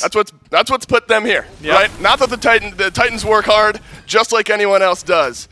Leviathans have this passion that have put them on the doorstep of a 2-0 lead here in the best-of-5 finals. And they just don't look like they're pressed whatsoever. And that's the only concern I think a lot of people have. That's the only concern I had about this Leviathans team coming in. I was saying that if they play their normal regular season style, they could very easily win this World Championship. They might even be tied with the Titans as favorites to win this World Championship if they just play their game. But historically, World Championships come around, they look a little nervous. They don't use their relics properly. Their team play isn't as clean. Their objective play isn't as clean. This is what we're getting. Well, Cyclone Spin is already dashed away. Yeah, good thing Panatom has got enough gap, because that's a long drop kick and a long way back to base and a long time back into the game. 45 seconds on Cyclone Spin. And this is going to keep going. This is a 3 versus 2, but the Leviathans feel like they're in control, because guess who's at the forefront? It's Yarkor and Ardio, the first kill of the game, and it's Paul with the shutdown onto Panatom. But Yarkor is going to live in the 1v4. In fact, he's going to try and stop these backs, because Leviathans are already cracking the base on the right-hand side. Right side, Phoenix shredded by this squad, and now only 1 bird remains between the Leviathans and the Titan. Here's the good news. We got a shutdown on the Panatom. Hell yeah, we got a shutdown on the And Hell got it. I mean, Paul got it. That's the best target. All right, fantastic for Paul. We need a few more of those, though, to get us back in this game. If we're the Tartarus Titans, the Leviathans are steamrolling the Titans in game number 2. And this is what I talk about when it's a game state, that the Leviathans very rarely fumble. Of course, you're saying 12,500 gold, Dave. Most teams rarely fumble moments like that. But when you're talking about like 3,000-4,000 gold in the lead, the writing was kind of on the wall. When Panatom plays this confident, just carefree style of Smite, the face of the game just changes. He's been absolutely dominant. And that's been a huge transformation for the Leviathans this year. I mean, you think about the Leviathans last year and where they fell short. It's that they had these star players in their backline. You know, Shinto and Netrioid were great. Your core was fantastic. Rongyu and Panatom are the two players that elevated their game from being really solid SPL level players to best in their role level players in the SPL. And having those two play this way is huge. Yarkor started this year at Hunter, by the way. Remember way back when Yarkor was on the left side of the map? And now he is absolutely decimating over on right. The RDO in back-to-back games just has not missed for Yarkor. The Leviathans considered maybe a chase on left. The Titans will group, head on away. You got 45 seconds left on the FG. This is a story we've seen just time and time again. Cyclone Spin just wants to farm. Panatom will not give him the chance. Of the 7 kills, feels like 4 of them have been onto the Izanami. When the Gilgamesh is playing this way and the build is looking this way, difficult to come back in. It's just been impossible for Cyclone Spin. I mean, what are you supposed to do? To farm. I mean, he's just been getting hunted. A bounty on his head placed by Panatom. He just cannot play the game. And the Leviathan's not waiting around. They're not waiting for this game to just come to them. They're ready to take it. They might not even need the FG. If this fight goes for the Leviathans, you're staring down the barrel of a 2-0 deficit. If you're the Tartarus Titans Sanctified Field, yeah, it came to collect. The Leviathans grab another. This time it's Paul who goes down. No carries for the Tartarus Titans for the next 15 seconds. And then 35 seconds after that, as 5, the Leviathans walk into the Titan room of the Tartarus Titans. The FG has fallen off, and it is a far way away from spawning. Zap is an afterthought. Zapman is a madman. Shinto, he's on a rampage, and the Leviathans 1 game away from Worlds. Can you believe it? This Atlantis Leviathans team just absolutely decimated the Titans. Only 1 kill in the team fight phase there for the Titans, and it was never in doubt. The Atlantis Leviathans now just 1 game away, and you know Shinto and the rest of the boys are feeling it. They got dinner plans or something? I guess so. Must. This is nuts, the speed at which this set has turned around. Because you're thinking back to game 1. Like the first 15 minutes of that game, you and I are having the conversation. We haven't seen many games like this where everything's kind of balanced on a knife edge. Things are even going into the mid game, into the late game. Yeah, we've seen plenty of games like that. A lot of them from the Leviathans. Think back to set 1 of this weekend. They roll over the Bolts. The Leviathans look incredible yesterday against the Kings. This is a team, if you haven't felt it already, feels like they won't be denied. I mean, it just feels like they've got that aura about them right now. But the Titans have so many rings on their side. They've got that veteran presence. I wouldn't count that team out quite yet, but boy, they better get to work because the Atlantis Leviathans are not waiting around. Tartarus Titans have already swept a finals moment this year, phase 3 We need the broom back. I wish Hindu didn't it's snapped in half somewhere. Yeah, thanks, Hindu Man, for that one. It is time for the Titans to reverse sweep here. Can they get it started in game number 3? You'll have to stick around and find out.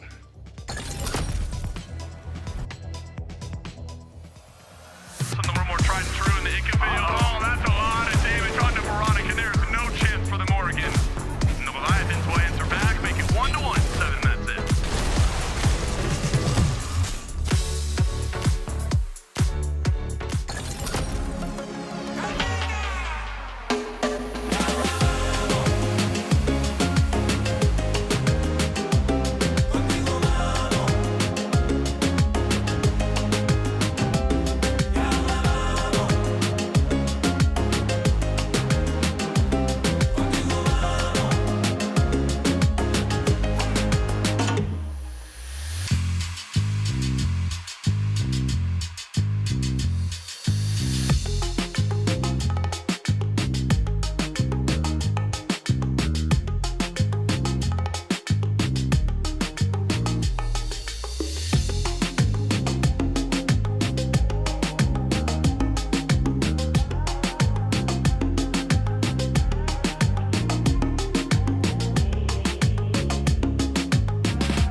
So here's the pitch, okay? We've all seen Myth Swifts. It's that outtake show, and it was running it in. I saw chat spamming when I told Jordan to focus. So we're gonna run with that. Strike while the iron is hot. Jordan sitting at his desk at the video team section. I don't know what they do. I don't care what they do. But for the premise of this video, cannot be focused. Watching anime butts on one screen. I don't care what he's doing. Just can't be working. All right. And then he hears Myth Swifts. Big TV right behind him. Myth Swifts playing. Here's the line. Says Jordan, focus. Okay. And then his eyes go wide. He turns around, turns off the TV. He's trying to get rid of me. He knows he's not focused, but he knows he needs to be. But goes back to his desk, goes back to doing whatever he was doing. But he has to focus. So I'm at his window. Boom, slam on the window. I'm like the Babadook, okay? He doesn't know where I'm coming from. I slam the window, piece of paper, says focus. He does a little bit. He focuses a little bit. He doesn't turn off the anime butts. No. He flips his hat around, Ash Ketchum style. I don't know. And then he goes back to doing anything he wants, but not focusing. That's not enough for me. That's not enough for hi-rez. It's not enough for what we stand for. So I appear behind the wall behind him, okay? Boom, Mifflin, up there. I tell him to tighten up. He needs to focus. He does a little bit more. He focuses a little bit, but not enough, okay? And then it's not enough for me. It's not enough for me, okay? We have to go even further beyond that, all right? He does eventually close the screen, but that's not enough. I'm still appearing. I'm appearing everywhere. I'm in the bathroom. I'm in his cereal. I'm in his snacks. I'm telling him to focus, and eventually he switches desks. I'm under his desk, okay? I'm telling him to focus there, and that's where it happens. He sits in a maxonomic chair, his eyes dilate, and he finally finds his focus. Okay. Approved. I sold it? I sold it! Yes! I'm gonna sell so many chairs. Jordan, what the f was that? We just lived a fever dream. I have no idea what just happened, and we approved it. What kind of anime butts we talking? What kind of anime butts we talking? You broke me. Well, the Titans need a dream to come back for this one. We got to fix the broom. No reverse sweeps yesterday, but they need one desperately right now. And Hindu is working hard to rectify his mistakes. Only has the one arm to work with. Maybe not the easiest to hammer. It looks functional, though. You know You're what? not done. Hey, it's functional enough. You want to straighten that out a little bit? Oh, we need that! Oh! I'm taking that as no. that's Titans BM. That's what that is. That's toxic. That's toxic right Favoritism from the talent We league know here. who Hindu's rooting for now, but you can sit a lot more comfortably than he was sitting by going to needforseat.com and, of course, picking up yourself a SMITE Maxonomic chair. You saw the full ad for it, but the hrz.io/MaxonomicSmite. Get yourself a chair. Use code SMITEMAX on checkout and make sure you're comfortable while wearing your Championship Edition jerseys that we mentioned earlier while you're playing some fun Smite. Of course, with Season 9 coming out pretty soon, I'm sure everybody is going to jump in there. But right now, we're thinking of Season 8, and of course, the things that are going through my head. Olarun, AMC. I've got Taco and Mifflin on the desk with me, by the way. Olarun and AMC excited. have not lost this tournament when they're on the same team. Artio and Yamoja are 5 for 5. Anytime the Leviathans get those two, they win the game. And this is the exact same draft that this team used to qualify for Worlds a couple of weeks ago when they beat the Scarabs in that final game. And it all seems to line up. I mean, Taco, there was a kill for the Titans. That's like the highlight of that game for them. It feels like the Leviathans ran this show. This game, too, is 100% one of those sorts of matches where the veterancy of this Titan squad is really going to have a chance to possibly shine here if they're able to look for a bounce-back opportunity in game number 3. But it's a do-or-die situation, that's for sure. I mean, you only have one more game to possibly prove that you're going to be able to extend this series a little bit further around and keep your hopes of becoming a 3-time champ in the case of Paul alive. But this was largely just the Panitham show, and I think that also to go alongside the Artio just cannot make it through another game. Yeah, something that you have to be worried about here. I do want to give the shout-outs because I know it was Shark Smite, the coach for the Winter Dogs, who had asked about the AMC and Olarun combo, and I know like BidEQ, I think, tweeted it out as well, and something that looks really good. And it's so weird that you've got that combo that works out really well, Mifflin. You've got the Artio and the Emoji. The Artio has been incredibly problematic, and yet Panatom, he just decided Cyclone Spin wasn't allowed to play Smite this game. Man, yeah, Cyclone Spin just did not have very many opportunities to participate in these. I mean, this team was fights. his perspective. Yeah, this is it. You got it. That's That was the game plan. That's the Cyclone Spin experience. That's the ADC POV, you are experience. Cyclone Spin. It's grayscale for the most part. Look, It's literally all of the highlights. yo, whoever's backstage, get somebody else dying. That's messed up, okay? Look, the Leviathans clearly came in with a game plan. It's a complete draft run back. It's a strategy that has worked out for them in the past. And we knew that the Tartarus Titans, had they not been able to establish dominance throughout the early portions of this game, likely would not have been able to find their footing. So I think it's easy to get swept up in the fact that, sure, the Tartarus Titans nearly get blanked, but that was the risk they took when they established this style of draft. Leviathans punish it for them perfectly, right? Like they play perfectly around the early portions of the game. In saying so, they decided not to play the early portions of the game. The Leviathans were conflict adverse for the first 10 or so minutes, and then the second the Leviathans said, "Hey, we're stronger now. We can do it." They did it, and they did not break stride. You had mentioned the amount of damage we got to see out of Shinto with it was like 17,000 healing in game 1, that it took a long time. 11K there for Paul with barely 2K healing, and not even the 2K healing. So definitely a different look at that hell. We'll see if the Titans change things up or if the Leviathans will continue on this tear as we get into picks and bans for game number 3. And I'm going to say it now. I'm probably going to say it again. There's only ever been one 3-0 in World's Finest. That was in Season 2. Yep. It was Epsilon Esports, a team that people said was one of the most dominant forces in Smite. And the Leviathans are looking to put their name up there. Leviathans are trying to, but the Tartarus Titans, they're making the adjustment that I was waiting for. They took their chances. Third time's the charm, though. RDO is not going to make it through into this Game 3, and that might just be a game-changing type of ban, because the main takeaway from the RDO in Games 1 and 2 is not even the fact that Yodakor was doing anything super, superstar about it. You just don't lose the laning phase. You stalemate. You don't give Benji opportunities to actually try and generate any sort of pressure. And when one side of the map is just so slowed down, it makes it so much easier for Panitha among the warrior jungles like the Gilgamesh to just completely batter Cyclone Spin in that laning phase. And it also made it more difficult, I think, for the Titans to actually try and effectively play through that dual lane pressure. But Amu's and Cub also not going to make its way into the Leviathan's hands this time. And I think that these are some really important switch-ups for the Titans. Now, Mifflin, I want to talk to you about this. The first bans that we got to see from the Titans today were Sol, Freya, Yamoja. 2 Zap bans and a Wrong U ban. Now they've completely changed it up. All still very, very Leviathan-specific with RDO Hell Erlong, but Yamoja gets through. Taco highlights that the AMC finally gets stripped away from them, so neither Zap nor Shinto is going to play that. But this feels like it's still playing largely into their open hands. Yeah, the Leviathans getting Yamoja is just a straight-up winning line, isn't it? Wrong-U does not often lose on this pick. Hasn't done so yet this weekend, I believe, whatsoever. He's got it once, so yeah. Just one time. And then matching up with the Camazotz to strip away some of the Titans' favorite picks as well, something that we know that Yarkor is very adept at playing. We know that Panatom is capable of playing, and having it act as that flex between the two, going to keep the Tartarus Titans kind of scrambling in the next couple of picks as well. It's hard to say whether or not the adjustments are proper from the Tartarus Titans, but I think what we've seen already in just the bans and this AMC selection is a phenomenal first step. Now, I will say, a second ago, you saw Oxy standing behind the rest of the Leviathans. That guy's crazy, by the way. Yeah, so here's what's fun to talk about. First off, picks and bans, you know he's crazy involved. But the other thing to really highlight, and this is just fun for me, is because we're sitting across from him. Of course, the players are yelling. Oxy is popping off every team fight they do well. But through 2 closed doors. Yeah, we can hear Banshee wailing. He is excited. And of course, it has all the rights to be.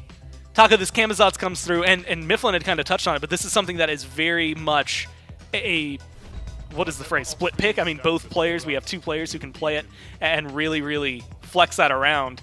Ganesh is the response to this. How do you feel about that? Ganesh just has relatively safe crowd control, I think, but more importantly, it's the space control that Dharmic Pillars is going to introduce. So even if the Leviathans are looking to try and continue splitting team fights with their Yamoja, it might be a little bit more problematic when a Dharmic Pillars is involved, because you don't really want to get caught up in the center of that. And I like this Morgan pickup as well, although it can be seen as a bit of a soft picking into the counter, given the fact that Camazotz has the Vampiric Screech to reveal visual at the same time. Morgan, that's an ideal Changeling transformation. And I think the real centerpiece here for the Leviathans is the fact that Zapman is potentially getting his hands on this Soul one more time, and he's had dominant performances every single time he's scooped this one up.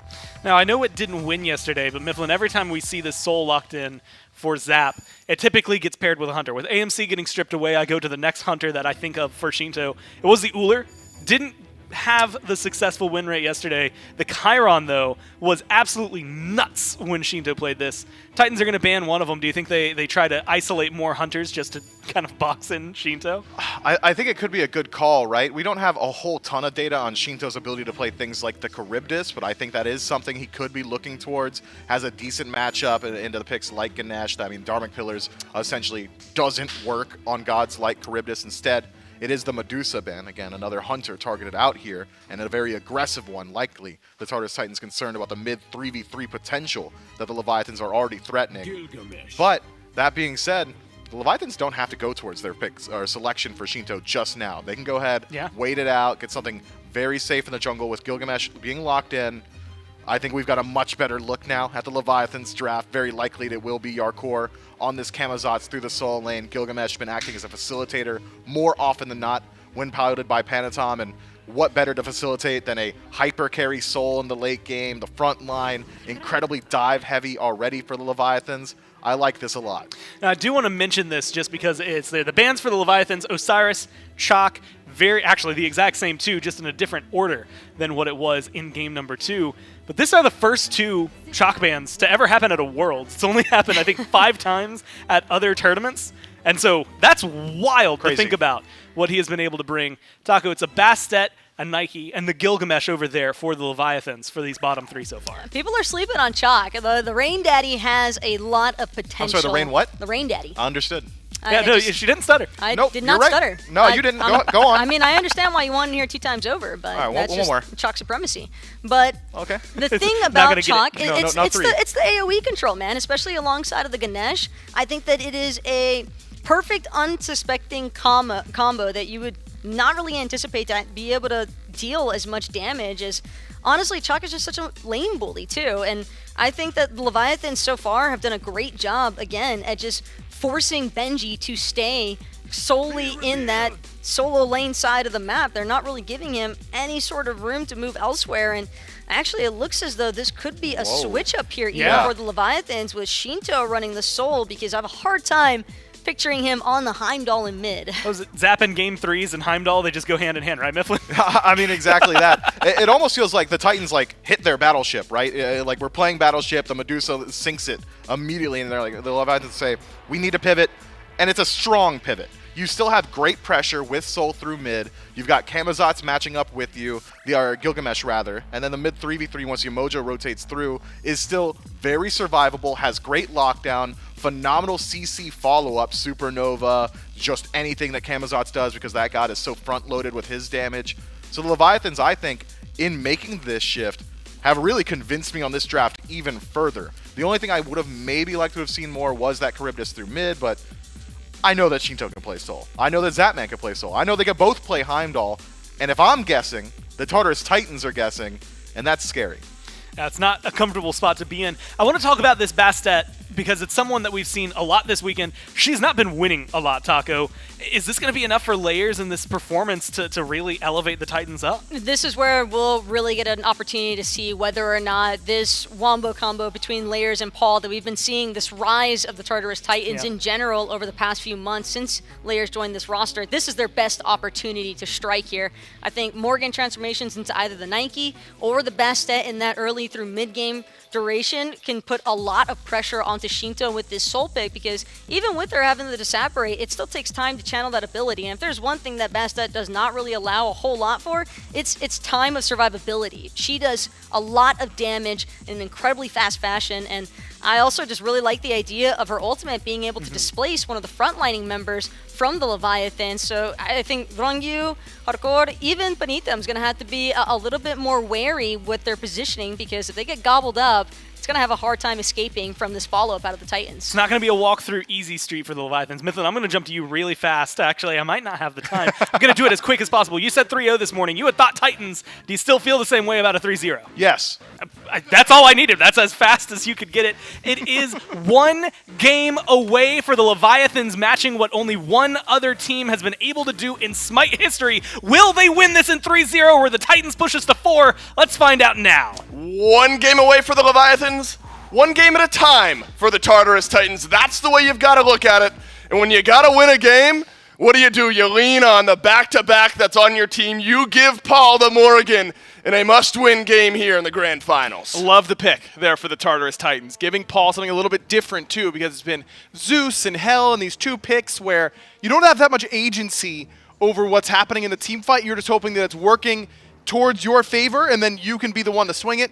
The Morrigan is a fight starter, it's a fight ender, and it's something that Paul did very, very well around this time last year. So I like the idea here to give him that Morrigan selection, but it's really got to start, in my opinion, with what Layers is going to be able to do on this Bastet. I mean, Panatom looked unbelievable on the Gilgamesh in the last game. Layers has got to try and find a way to match that output. Yeah, Layers on the Bastet. 3rd different pick now in 3 different games for the Tartarus Titans jungler. Fantastic in game 1 to start on the Erlang Shen. Bit by the wayside on the Camazotz. Maybe the Bastet can get it done. Aurora and Cyclone Spin shift on the left side of the map for them as well. We have seen Ganesh so far in these World Championships set up for big moments. What's this damage from Benji? But Yarkor be able to back away beneath his tier 1 tower, what should be just fine. Aurora plus Cyclone Spin, though, you consider the Stinger plus Dharmic Pillars combo here, aggro, could be insta-burst potential onto whoever their target is. I think that's going to be key for sure, is what he's going to be able to do. And Layers going to take a lot of damage, but Panatom just jumped in. Layers could jump back with that pounce, but decides against it. I think that Aurora, I mean, they top 3 this Ganesh. It's a pick that he's really liked this year. It's had moments where it looks really good in his hands and Mike's hands and Rongdu's hands. I mean, there's been a couple really good Ganesh games out there, but it has also had a lot of games where it looks like it's doing a whole lot of nothing. I think we're going to need more of the former in this case here from Aurora. I'm sure a lot of viewers will breathe a sigh of relief. We've got a game without a Hell for the first time here in these grand finals. Shinto on the Soul, and that was a big topic of conversation the desk had just had. How will Shinto look on the Soul? We figured it would be Zapman. A couple magical ADCs in this set already for Zap, who is chasing his 3rd Smite World Championship. You give Zap the Heimdall, something safe to give Shinto the ability to scale up in this game. Do you remember earlier this year when Zap wasn't even on this roster? He was on the Solar Scarabs roster, and they were picking Heim as much as possible, and it was just permabanned against him because he was like hard carrying every game. He got Heim. Remember, no one could kill him, and he was just slaughtering everyone. Remember, like, no one could afford to give him the Heimdall because otherwise he'd win the game for free.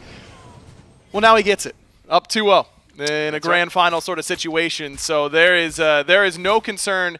You know, I've talked a lot about Zapman's career throughout my career. You know, he's been around for longer than I have, and his ability to show up in big games is always something that's really impressed me. He's never let the moment get the better of him. Layers, a chance to make waves in game 3. Our core will dodge out the cap. He jumps back in. Benji taking a lot of damage. Med is pulsing through. Dropkick against the wall. Yarkor's got first blood. Layers, he might be the second. The Atlantis Leviathans have grabbed first blood in game 3. The root's important, but it is not good enough. Panatom off to a 1-0 start. So's Yark. Yark just can't be stopped, man. This guy is an animal. He's a beast. Are you kidding me?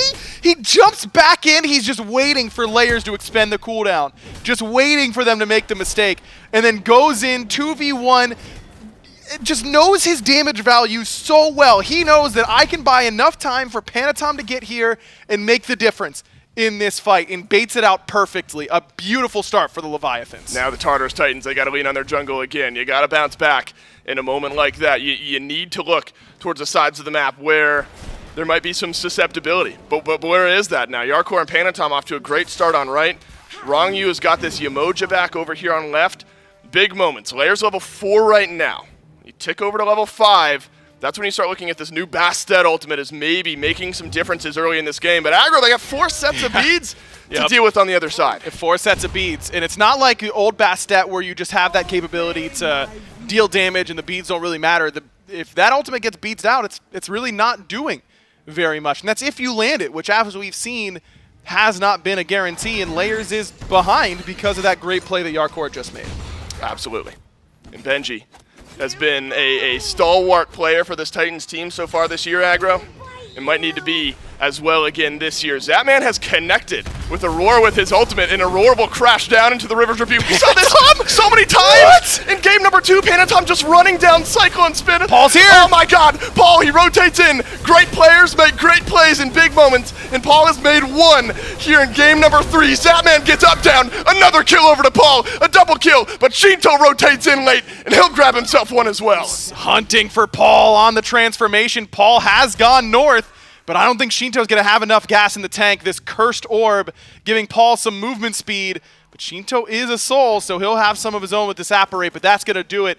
Overall, still, I think a great fight for the Leviathans, because I think they're just winning this mental game until Wrong Yu has made a mistake. Wrong Yu stuck around on that red buff, tried to solo invade it himself. What the storyline of game 3 is nuts. Paul off to a 3-0 start in a must-win game on the Morrigan. You are staring down a 5-kill Leviathans team with all of those kills spread out, and Paul has got a killing spree to start the game. The weight of this situation on the mid laner of the Titans cannot be understated. Absolutely huge, and now Yarkor does have his ultimate, but still in a bit of trouble. Good pounce back there from Layers, because Panatom's feet were hunting his head in that position, but it's still a blue buff secured by Yarkor. Yark still ahead over here in this lane. And you're right to set it up, Dave. It's Paul versus the monstrous beast that is the Leviathans right now. He has got to continue to make these plays. And if you're the Titans, this is where that presence has got to come in, that veteran calming presence, and say, hey, we've got someone with a lead. Paul can carry this game. We know he can. We just have to fight around him. Every fight that doesn't have Paul plus other members of the Titans involved shouldn't be a fight. Shouldn't be a fight. Unless the Leviathans are diving your tier 2 tower. Like, give up the rest. Give up the rest at this point. Paul is the hope right now for the Tartarus Titans. And Paul starts off with that Doom Orb, as you had mentioned. So you talk the ability to rotate throughout this map, additional movement speed, impacting other lanes quicker. Paul has got it. And Agra, there's some good transformation targets for Paul as this game goes on. Camazot's very popular. The Nike is often a transformation that we've seen. You think back to... Actually, you think back to the Titans themselves. It was Cthulhu plus Morgan for a while. Cthulhu started getting banned against these guys, and then it became Nike plus Morgan. This is a traditional style of composition that the Titans are playing, their own traditional style. And they've got the Gilgamesh, which is what Paul used on that rotation, which is also excellent. So if Panatom's going to get big, and he's got 100% kill participation, 2-1-3, he's going to have the farm. Layers is here on the left. Silence is massive from Aurora, and Layers jumps in. Layers starting to get the wheels spinning a little bit. Zapman has just not been punished all set long in lane, ever. Now Zapman goes down twice to start off game 3, and finally a kill lands on someone else other than Paul. The Dharmic Pillars, great for setting up a kill. Fantastic at setting up an objective. Absolutely perfect. Just what the doctor ordered for the Tartarus Titans. Could not go any better. Get the kill on left. Zapman had 5 seconds left on his beads, and you know he's staring at that cooldown. Awfully mad that they aren't up and ready to go. The silence into the stinger, into the damage from Layers.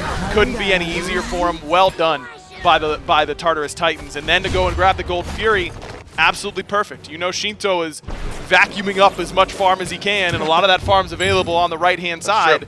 Means he's not going to be there to help contest. So a good start to come back now for the Tartarus Titans, who were down by a pretty substantial amount for the early game. Now, less than 1,000 gold just a few minutes later. Shinto's, you mentioned, been able to stick in the mid lane, farm up a little bit. 1 level lead over Paul. The rotation's out. Tend to lose you a little bit in the farm game, and that's where Shinto has made up some ground here, though, call it half a level, as Paul takes over to level 10 as well. The supports in this game have also both been hitting what they need Zap to. again. And Aurora setting up onto Zapman. Cyclone Spin being peeled out by Panatom. Zapman fighting on the back. Panatom puts down Cyclone, and no chance Zapman turns this one around. Wrong Yu rotating into the back. The stun is there. See ya. Ultimate out, and Zapman sends Aurora to the grave. And Layers can't even do enough to come in and get the kill, though he picks up Panatom, gets the beads.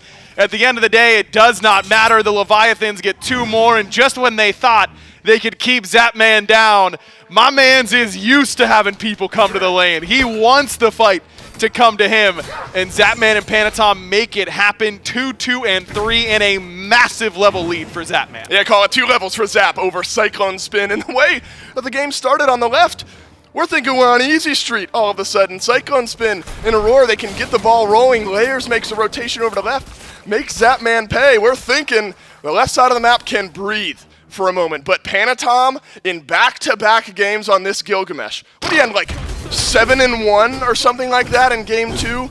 Off to a 3-1 start here in game number 3. Great start on the right. And that gold lead, Aggro, you mentioned it. Call it 7.5, 8 minutes in, near to even. Right back down to 2K in the XP. Not much better.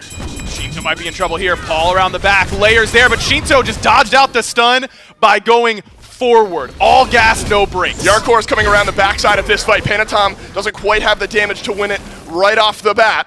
And so it looks like what we thought would be a disengage in mid is instead a kill for Yarkor. And now it's bad to worse for the Tartarus Titans. Paul has just not been able to get involved after a 3-0 start.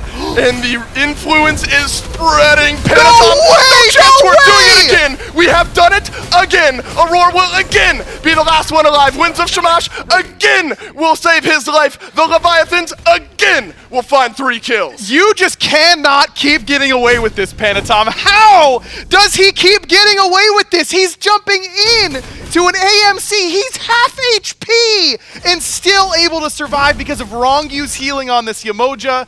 Panatom testing those limits absolutely perfectly. 9 out of the first 10 kills in this game have Panatom's stamp of approval. And not to put the cart before the horse here, Dave, but after game 1, you know, you start thinking about how this set's going to go. Who would be MVP if the Leviathans win? Panatom did not have a particularly good game 1 on that Erlong Shen, but he has been so dominant these last 2 that he's put his name into that MVP conversation. Agreed. Tartarus Titans, they've got to have a whole team MVP here in game 3. How is Yark 3-0-2? We are on the way down right now for the Titans. The Leviathans, they are so close. The year they've had, the storylines around this team, it is time to make a play. If you're the Tartarus Titans, Yarkor is turning around the damage. No, he doesn't! Layers, bat out of hell 1, no good. 2, it's good. Unbelievable, he nearly 2v1'd, but now he's got Rongu in tow. Yarkor still standing, finally! No, he didn't die! He didn't die. He's still alive! He's in the Dharmic Pillars! He might not die! Yarkor lives! My God! Yarkor lives! Yarkor lives! He stays alive in the solo lane! It is bad to worse! It is ridiculous! The Leviathans are rolling! Yarkor gets the 3-piece! The team of destiny has arrived! Unbelievable! Yarkor is here! 6-0-2! Look at the smile! Look at the smile! Come on! That is crazy! This man didn't even play this role to start this year! He was playing ADC when this year started! And he just won a 3v1 basically until everyone started coming over. Look, Rongu on the Yamoja goes absolutely bananas in that fight. I mean, just breaking his 2 key in order to get those Mending Waters out, but it doesn't happen without Yarkor playing it absolutely perfectly. That man just staring down the red buff. He does not Layers care. is dead. No chance. Layers is chance. Dead. Come on. Everything for the Leviathans right now. Nothing for the Titans. He will crash down to earth. And the Leviathans are on Dream Street. Zapman will be soloed down by Cyclone Spin. And a breath of air, a momentary glance of sunlight for the Tartarus Titans as Cyclone Spin will put Zapman down for 30 seconds. Okay, I think my heart rate has lowered enough to watch Yarkor's play back because that was absolutely insane. He's down a level to start. For sure, right? Yeah, he goes. I thought he was dead. There were just such a mass of bodies in the midst of this. But as soon as he landed that 2 on the Layers, I was like, oh no. Oh, no. It wasn't looking good for him. Baits them back perfectly. Sets them up for Rongu. How low does he get? I mean, he is just healing for sure this whole time, man. 195. And he starts standing on the pool. Once Layers goes down, that Camazot's passive kicks in. That death pool, 22 HP until he just noms his way back up and ends this fight at like full HP. And the triple kill. I mean, it's crazy. A dream. You're telling me I'm a Ganesh and I've rallied 3 guys in my Dharmic Pillars? What a dream, right? Yeah, anything but for Aurora in this one. He corralled the Leviathans, but that's where the Leviathans wanted to fight. Yarkor, you talked about MVP conversation. He might have just pulled it back in his favor. Here's an engage onto Rongu, but Panatom is in as Peel. This is a 2 versus 3 as we stand. A jump in from Paul, who's transformed into the Camazotz. But the Dharmic Pillars don't do much. Shinto, has he been quiet this game? He's only 1-0. The rest of his team is playing out of their minds. He does some good damage. And that's a disengage from the Titans. And that's about as good as it's going to get for the Titans. A lot of missed abilities, but here goes Primal Fury getting low. Aurora knows he needs to make the play, but Panatom shows him the door with the heel of his boot. Perfect play by the Leviathans. The Atlantis Leviathans aggro. We are 14 minutes and 15 seconds into game number 3, a potential ender in the Season 8 Grand Finals, and the Atlantis Leviathans are playing out of their minds. They are around 5,000, 6,000 gold in the lead of the Tartarus Titans. And think back to what I was saying last game. This is not the style of lead in this style of game that the Leviathans tend to fumble. If we're giving a glimmer of hope, though, to the Tartarus Titans, their chance at coming back in this set got to be in the same place it was before. Yeah, it's got to be Paul. He's still 3-0. You got that going for you, I suppose. He stayed close to Shinto, but I mean, he finally has Divine Ruin. Finally, maybe they can kill Yarkor through some of this healing, but again, they're low in that department. Layers has gone Transcendent second. The idea to try and stack that up, it's just a pipe dream at this point. He's not going to have the time because the Leviathans are going to be breathing down his neck in order to get his farm and his jungle. I mean, Yarkor has the Katakeya shield. That's going to be perfect for what he's doing. I mean, you just have so much sustain to chew through, and so far the Titans don't have enough. Now, Layers does have a mace. If that isn't Brawlers, then you might be finishing this game on your own. Benji finally gets Pestilence. You know, we're starting to get there, and I'm assuming Aurora is going to get an Ankh, but they're down 7,000 gold at 15 minutes. You're really looking for Paul to make an outnumbered play, because in any 5v5, there's no world in which the Titans can win. Agreed. Unless Leviathans make hardcore mistakes. Paul can, with this stealth character, create outnumbered engagements, a 2v1, a 3v2, not against Yarkor, because we know that he wins those, but maybe on the left side of the map, maybe against Shinto. You've got to find an angle, and it can't just be this, oh, we'll farm it out, we'll farm it out, we'll farm it out. You've tried to farm it out the last 2 games, Dave, and the Leviathans have absolutely owned you in those 2 games. I think you've got to try and get something going. You can't just wait for the smite to happen around you. Yeah, I don't think the Leviathans are going to give the Titans much of an opportunity to sit back and farm it out. We have been brawling from early in this game. The closest we got was a big Paul turnaround on the left side of the map. But Yarkor, everything he touches turns to multi-kills, it feels like. Wrong You can't be understated in that department either. We're considering Fire Giant aggro. We're 17 minutes into this game. Gold Fury's 2.5 minutes away. The playmakers have stepped up for the Atlantis Leviathans. There could be enough damage to force a fight around the FG, and admittedly, I'm not sure the Titans are going to be able to step forward and call him on it. You got an exposed Phoenix on right as well. The win conditions to lifting the hammer are in place for the Atlantis Leviathans right now. The path, if you are the Leviathans or one of their fans, is very clear. I mean, you look at how this Fire Giant fight could go. The Leviathans are likely waiting for Zap to get Executioner so that he's going to be as strong as possible on the actual objective. I mean, Cyclone Spin isn't even close to that itemization, I'd assume. So I like the idea there for the Leviathans, but you have to be very wary about Paul. I mean, that's where Morrigan can really eat, man, is that's just right coming around the back. Yep. Tons of different corridors to come from. Very hard to ward all of her starting points because she can walk past wards while in stealth and they won't reveal her.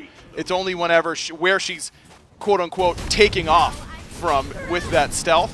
So maybe if Paul can come around the back, maybe Zap and Shinto group up a little bit too much, 2-man stun, double Dark Omen, transform into Nike, maybe things can happen.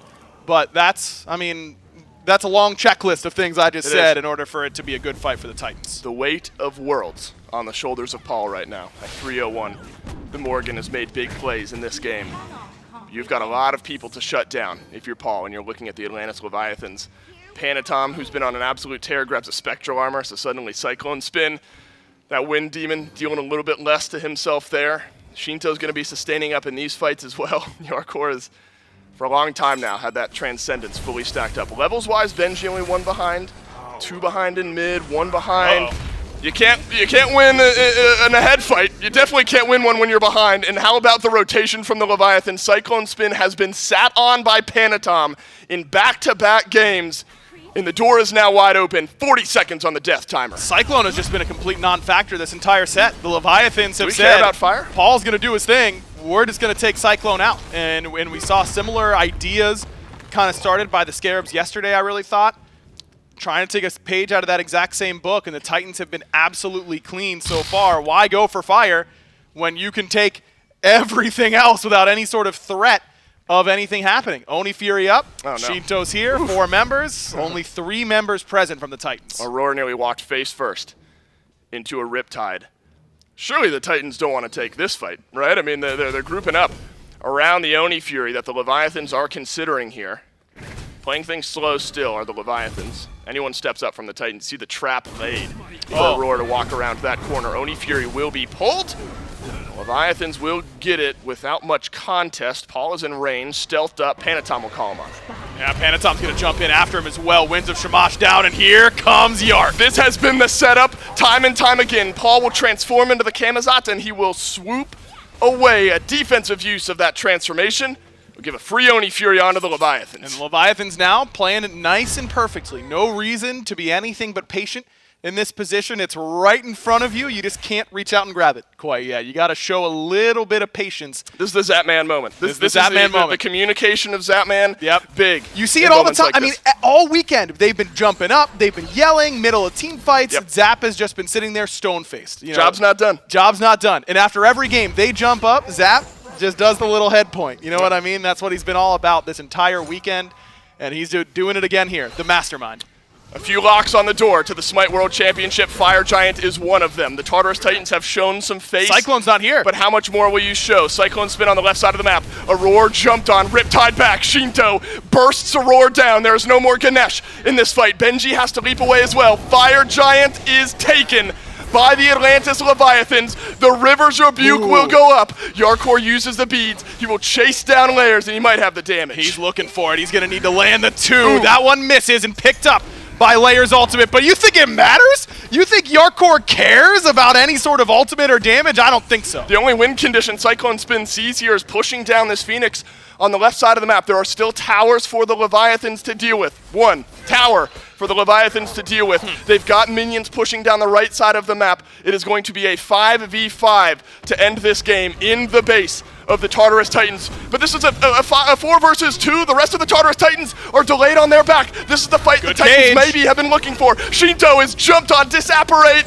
does its job. Benji with the Sentinel of Zeus. He does not have He's alive! Benji does. The Rend from range will put down Shinto, and the mid laner falls. Sap's pretty low. Gonna try and get away, but the damage from Yark is just too much. This front line staunch as always. There's no way they can get away with this, right? You've lost Shinto. You've lost him already, and now the Leviathans rally around one another. The fight for the Leviathans is here. The winds of Shamash is down. Zapman grabs the kill onto Aurora. Benji throws up the shield. Panatom grabs another. It is time for Cyclone and Paul to go big. Got him. And Cyclone has done the initial bit. Bat out of hell swoops through. Panatom has got a double kill. Zapman fighting on the backside of the fight, and Paul makes a big play. It's wrong you. It's Panatom. The last 2 alive. Paul, you're a madman. The drop kick against the wall, and Paul's got a double. Finally, the Tartarus Titans make a play happen. They wipe the Fire Giant from 4 out of 5 members of the Atlantis Leviathans. And as bad as that fight looked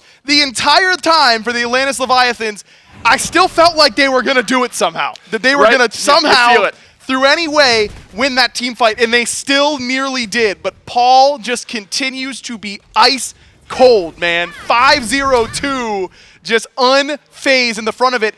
And Dave, zoom out for a second after that play. That was a ton of shutdowns. Yeah, give me a second. four fires gone off the Leviathans, and take a look at the gold lead. 6,000 is less than it felt like, right? I mean, it's not the end of the game anymore for the Leviathans. They needed to play that a little slower, and it was really Shinto who heavily made that fight very difficult on that right side Phoenix. He's in the Dharmic Pillars. It was a great ultimate from Aurora. And instead of trying to just, your slow immune and disapparate channel, he could have just pressed 3 and backed it up. But instead, he greeds, he tries to get the Phoenix. He doesn't use his Aegis ahead of time. He just takes so much damage. It was great damage from Paul and from Layers. And then they just pop Shinto instantly, and he didn't get any value out of his life. And he's a level 20 soul. You've got to get value out of that. That was not very clean from the Leviathans for the first time, and it was really Panatom trying to defend. It was a good split push from the Titans, separate the Leviathans. That's what we said they needed to do. And a good engage from Aurora and some poor play, I think, from Shinto in particular. that slows down the train a little bit for the Leviathans. They're still driving the train, of course, but it's taking some coal out of the engine. It's a little cooler now. A little cooler in the front seat of the train that the Leviathans are still in control of. Paul, I say great players make great plays in big moments. Paul makes one. My God. He's made many, many over the course of his career. Makes a big one there, stays alive to the end of the fight, gives the Tartarus Titans a fighting chance here in Game 3, a must-win. But the threats are abound for the Atlantis Leviathans. If nothing else, this is a delay, right? Yes. If nothing else, this is a delay. The Leviathans can't further push with that Fire Giant. I think you got to zoom out as well. You're talking about zooming out in the moments and what happens before that fight. It's an odd-numbered fight in the base of the Titans. There was a lot of time spent pushing up these towers, getting some gold back in their pocket. There's some win conditions now established for the Titans themselves as well. If another fight goes awry, there are 2 exposed Phoenixes and a lot weaker of a Titan on the other end. And they've got a Polynomicon Morrigan. Normally your mage isn't contributing very much to killing Phoenixes, but Polynomicon makes a huge difference in those. It actually helps quite a bit. It makes you into a real threat on those situations. I mean, look, the Leviathans are nearly full build across the board. Panatom is full build, being 7, 2, and 11 will do that to you. Yeah, that's all right. But the Titans, you're right. It doesn't take, 3 team fight wins anymore. It could realistically take 1. If they were to somehow 5 for 0 or 5 for 1, the Leviathans right now, they could win. And I couldn't say that before the last fight. Now we will group up what could be one final time in the Season 8 Smite World Championship Grand Finals. Fire Giant will spawn forth. As I finish this sentence, we are a few minutes away from it being enhanced, but the Titans rallying around Paul after a big team fight. Not win, but equal team fight on the right side of the map. It looks like they will show some face around this Fire Giant, but it's moments like this where sometimes an early pick, it was Shinto last time in the base of the Titans, you cannot afford to overextend if you're a player on either team. Absolutely. Got to be really disciplined in this position. But the DPS is in the Leviathan's favor, and Panatom has hunted down Paul well. The Fire Giant has been started. Yarkor is jumped on a great target. He's 6-1 and 7. Fire Giant low, and the Leviathans secure the FG. It's Dharmic Pillars that are down, and the Winds of Shamash is alone for Panatom on the back. Can you kill Paul at the start of this fight? Yarkor would sure love to, but Paul will transform. Cyclone Spin uses his Aegis, and now Cyclone Spin is the one who lives. Aurora is the one who dies on the other side. Panatom eyes the dropkick onto layers, but they swap spots. Wrong, you try to clean up layers, and he's got nowhere to go. The Leviathans have killed 2, and the other members of the Titans have limped back to base. It is Benji, it is Paul, it is Cyclone Spin against the worlds. The Atlantis Leviathans have all 5 members. They've got beads on 3. They've got Aegis on Zapman. They've got the hope of the world at their back. Unbelievable. I wonder if they're going to try and go for the end here. No, not a huge wave coming. Here they come. But they've got a good amount of time until Aurora is back up. Here they come. 15 seconds on Aurora, 30 seconds on layers. You have to take a deep breath in a moment like this if you're the Leviathans. Aggro all year long. It's been against the Leviathans. They will walk into the Tartarus Titans base far ahead of this game. Last year, they were told they do not belong. This year, we were told they would fall out early. Say it 3 times for the 3-time. Vamos! Vamos! Vamos, Leviathans on top of the world of Smite!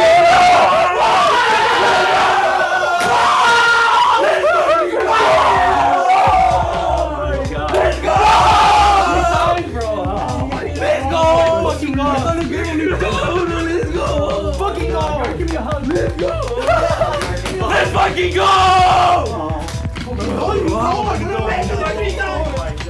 We made it 3 times, bro! Let's fucking go! Oh my god, bro! What the fuck, bro? Trophy time! Come on, my shoes! Trophy! Just go. Trophy. Si quitan 1 trick, güey. No ganaron, Come on, Ronnie. My shoes.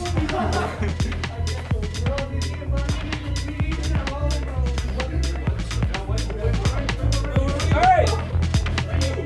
Wait. My shoes.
to talk to the entire team.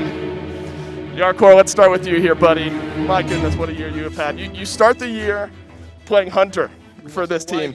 You end the year over in the solo lane, and you put together one of the best SMITE World Championship performances we've seen. What does it mean to you? You start the year in one role, you end the year in another, and you're playing at the top of your game. I don't know. I just love the game. I mean, people can tell when they hear us like in the interview and everyone that we just fucking enjoy. We have been working for this for years. They have been like a dream for us. And right now, just hard work, Big Steven here putting us together. That's right. We just make it happen. I don't know. You made it happen in 3 straight games. 3 straight makes some sense for you here, Zapman. Yeah. You go back to back to back. Yeah.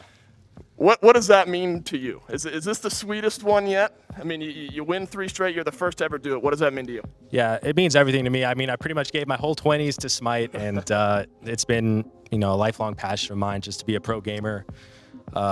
And just to be on top of SMITE right now, and the only one to have 3 championships, is just an incredible honor, and I just couldn't be more grateful to my teammates and everyone who supported me. I mean, the team, you can tell how close you guys all are. Wrong, you head on over to you. You get your mojo a few times in the grand finals here. You're feeling good. What is it like? The roster changes, the growth that this team has showed over the year. You end the year in the duo lane with Zapman. What is that feeling like, and what does it feel like for you to lift that hammer for the first time? I don't know. To be honest, it's like a dream right now because, like when I was 15, I was watching Zapman stream like a fan because I used to watch him all like it's my launch tournament when he was in Dignitas. Like I always was looking for Zapman and all of my players, and being here with the team is incredible. I think he saves our lives. He makes us a world champion to win it. So I don't know. I'm speechless. Hey, look, Zapman's a big part of it. You guys, each and every one of you, earned your hammer lift at the end of the day. Shinto, I mean, the weight of this finals had to have been there. All the talk about 3-time for Zapman, 3-time for Paul. Did that ever factor in? You had an incredible set. You got Paul, the world's man, across from you. Was the confidence ever shaken, or you knew you guys had it? Yeah, I was so confident because my team is the best. We worked so hard to like lift this hammer, and me and Ronju, we worked so hard, like 7 years working for this, and this is just a dream. And I want to give a shout out. Un saludo a toda la gente de la TAM. Esto va para todos ustedes y a toda la gente que estuvieron en las buenas y en las malas. Y esto va para todos ustedes, no solo para nosotros, sino para toda la comunidad de LATAM. Y vamos arriba, LATAM. I believe there were plenty of vamoses in chat there towards the end. Congrats, Shinto. Panatom, what a guy to end with. You get a couple back-to-back Gilgamesh games. What did Cyclone Spin ever do to you, man? You just sat over there in duo. You figured that was the side of the map to put some pressure on? Yeah, I mean, when they left Gilga 3 games in a row, they're prep to ban Susano. I don't know why. But. That's right. Talk to me a little bit. How much does it factor in the story around this team? 2 years ago, Sanguine doesn't belong in the SPL. This year, they're not going to go far in these tournaments. Now you're lifting the hammer. What does that mean to you when it feels like everything's been pushing against you guys? It feels so good, like starting playing on LATAM, playing with high ping against like better teams, trying to get better, and then like just get all the team together. We made a lot of roster change, and then get Steven and I don't know, finish in the board. I don't know. That's right. Just great. Oxy, I gotta chase you down here, man. We'll get you somewhere in the middle of the group here. The pick ban strategy feels like the Titans, such a difficult team to kind of hammer down. Was your focus on playing your own game going in today? Were you worried about the Titans at all? I think it was a pretty predictable their pick. Yeah. Because Leviathans always pick the high tier bots. Yep. And it's pretty easy for the other teams. That's right. The Atlantis Leviathans stand on top of the world. I believe we'll now bring in Aggro, the SMITE World Championship MVP trophy. Aggro, why don't you give me a word? You guys didn't make it easy, huh? All you guys kind of popping off, but I think that the play that really convinced us was Yark, your little 1v2 over there in the solo lane. Yarkor, congratulations, my friend. You've earned it. Leave you guys to celebrate for a minute.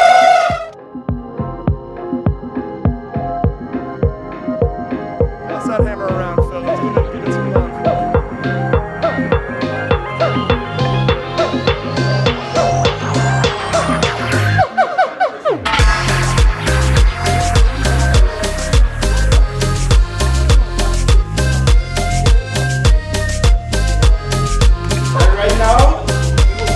beefing me all the time. Every single guy he was beefing me. But when they matter the most, I just show up, and that's what happens. Yeah, well, what happened? You get the triple kill, I think, over in the solo lane. You're getting doped by like 3 guys. They try to, I don't know, they try to play bad plays. We just keep it smart all the time, and we just won. That's right, ladies and gentlemen, the Atlantis Leviathans, your Season 8 SMITE World Champions. SMITE fans at home, it's been an incredible year. Thank you everyone for tuning in. Atlantis Leviathans, Season 8 SMITE World Champions. We will see everyone else in Season 9.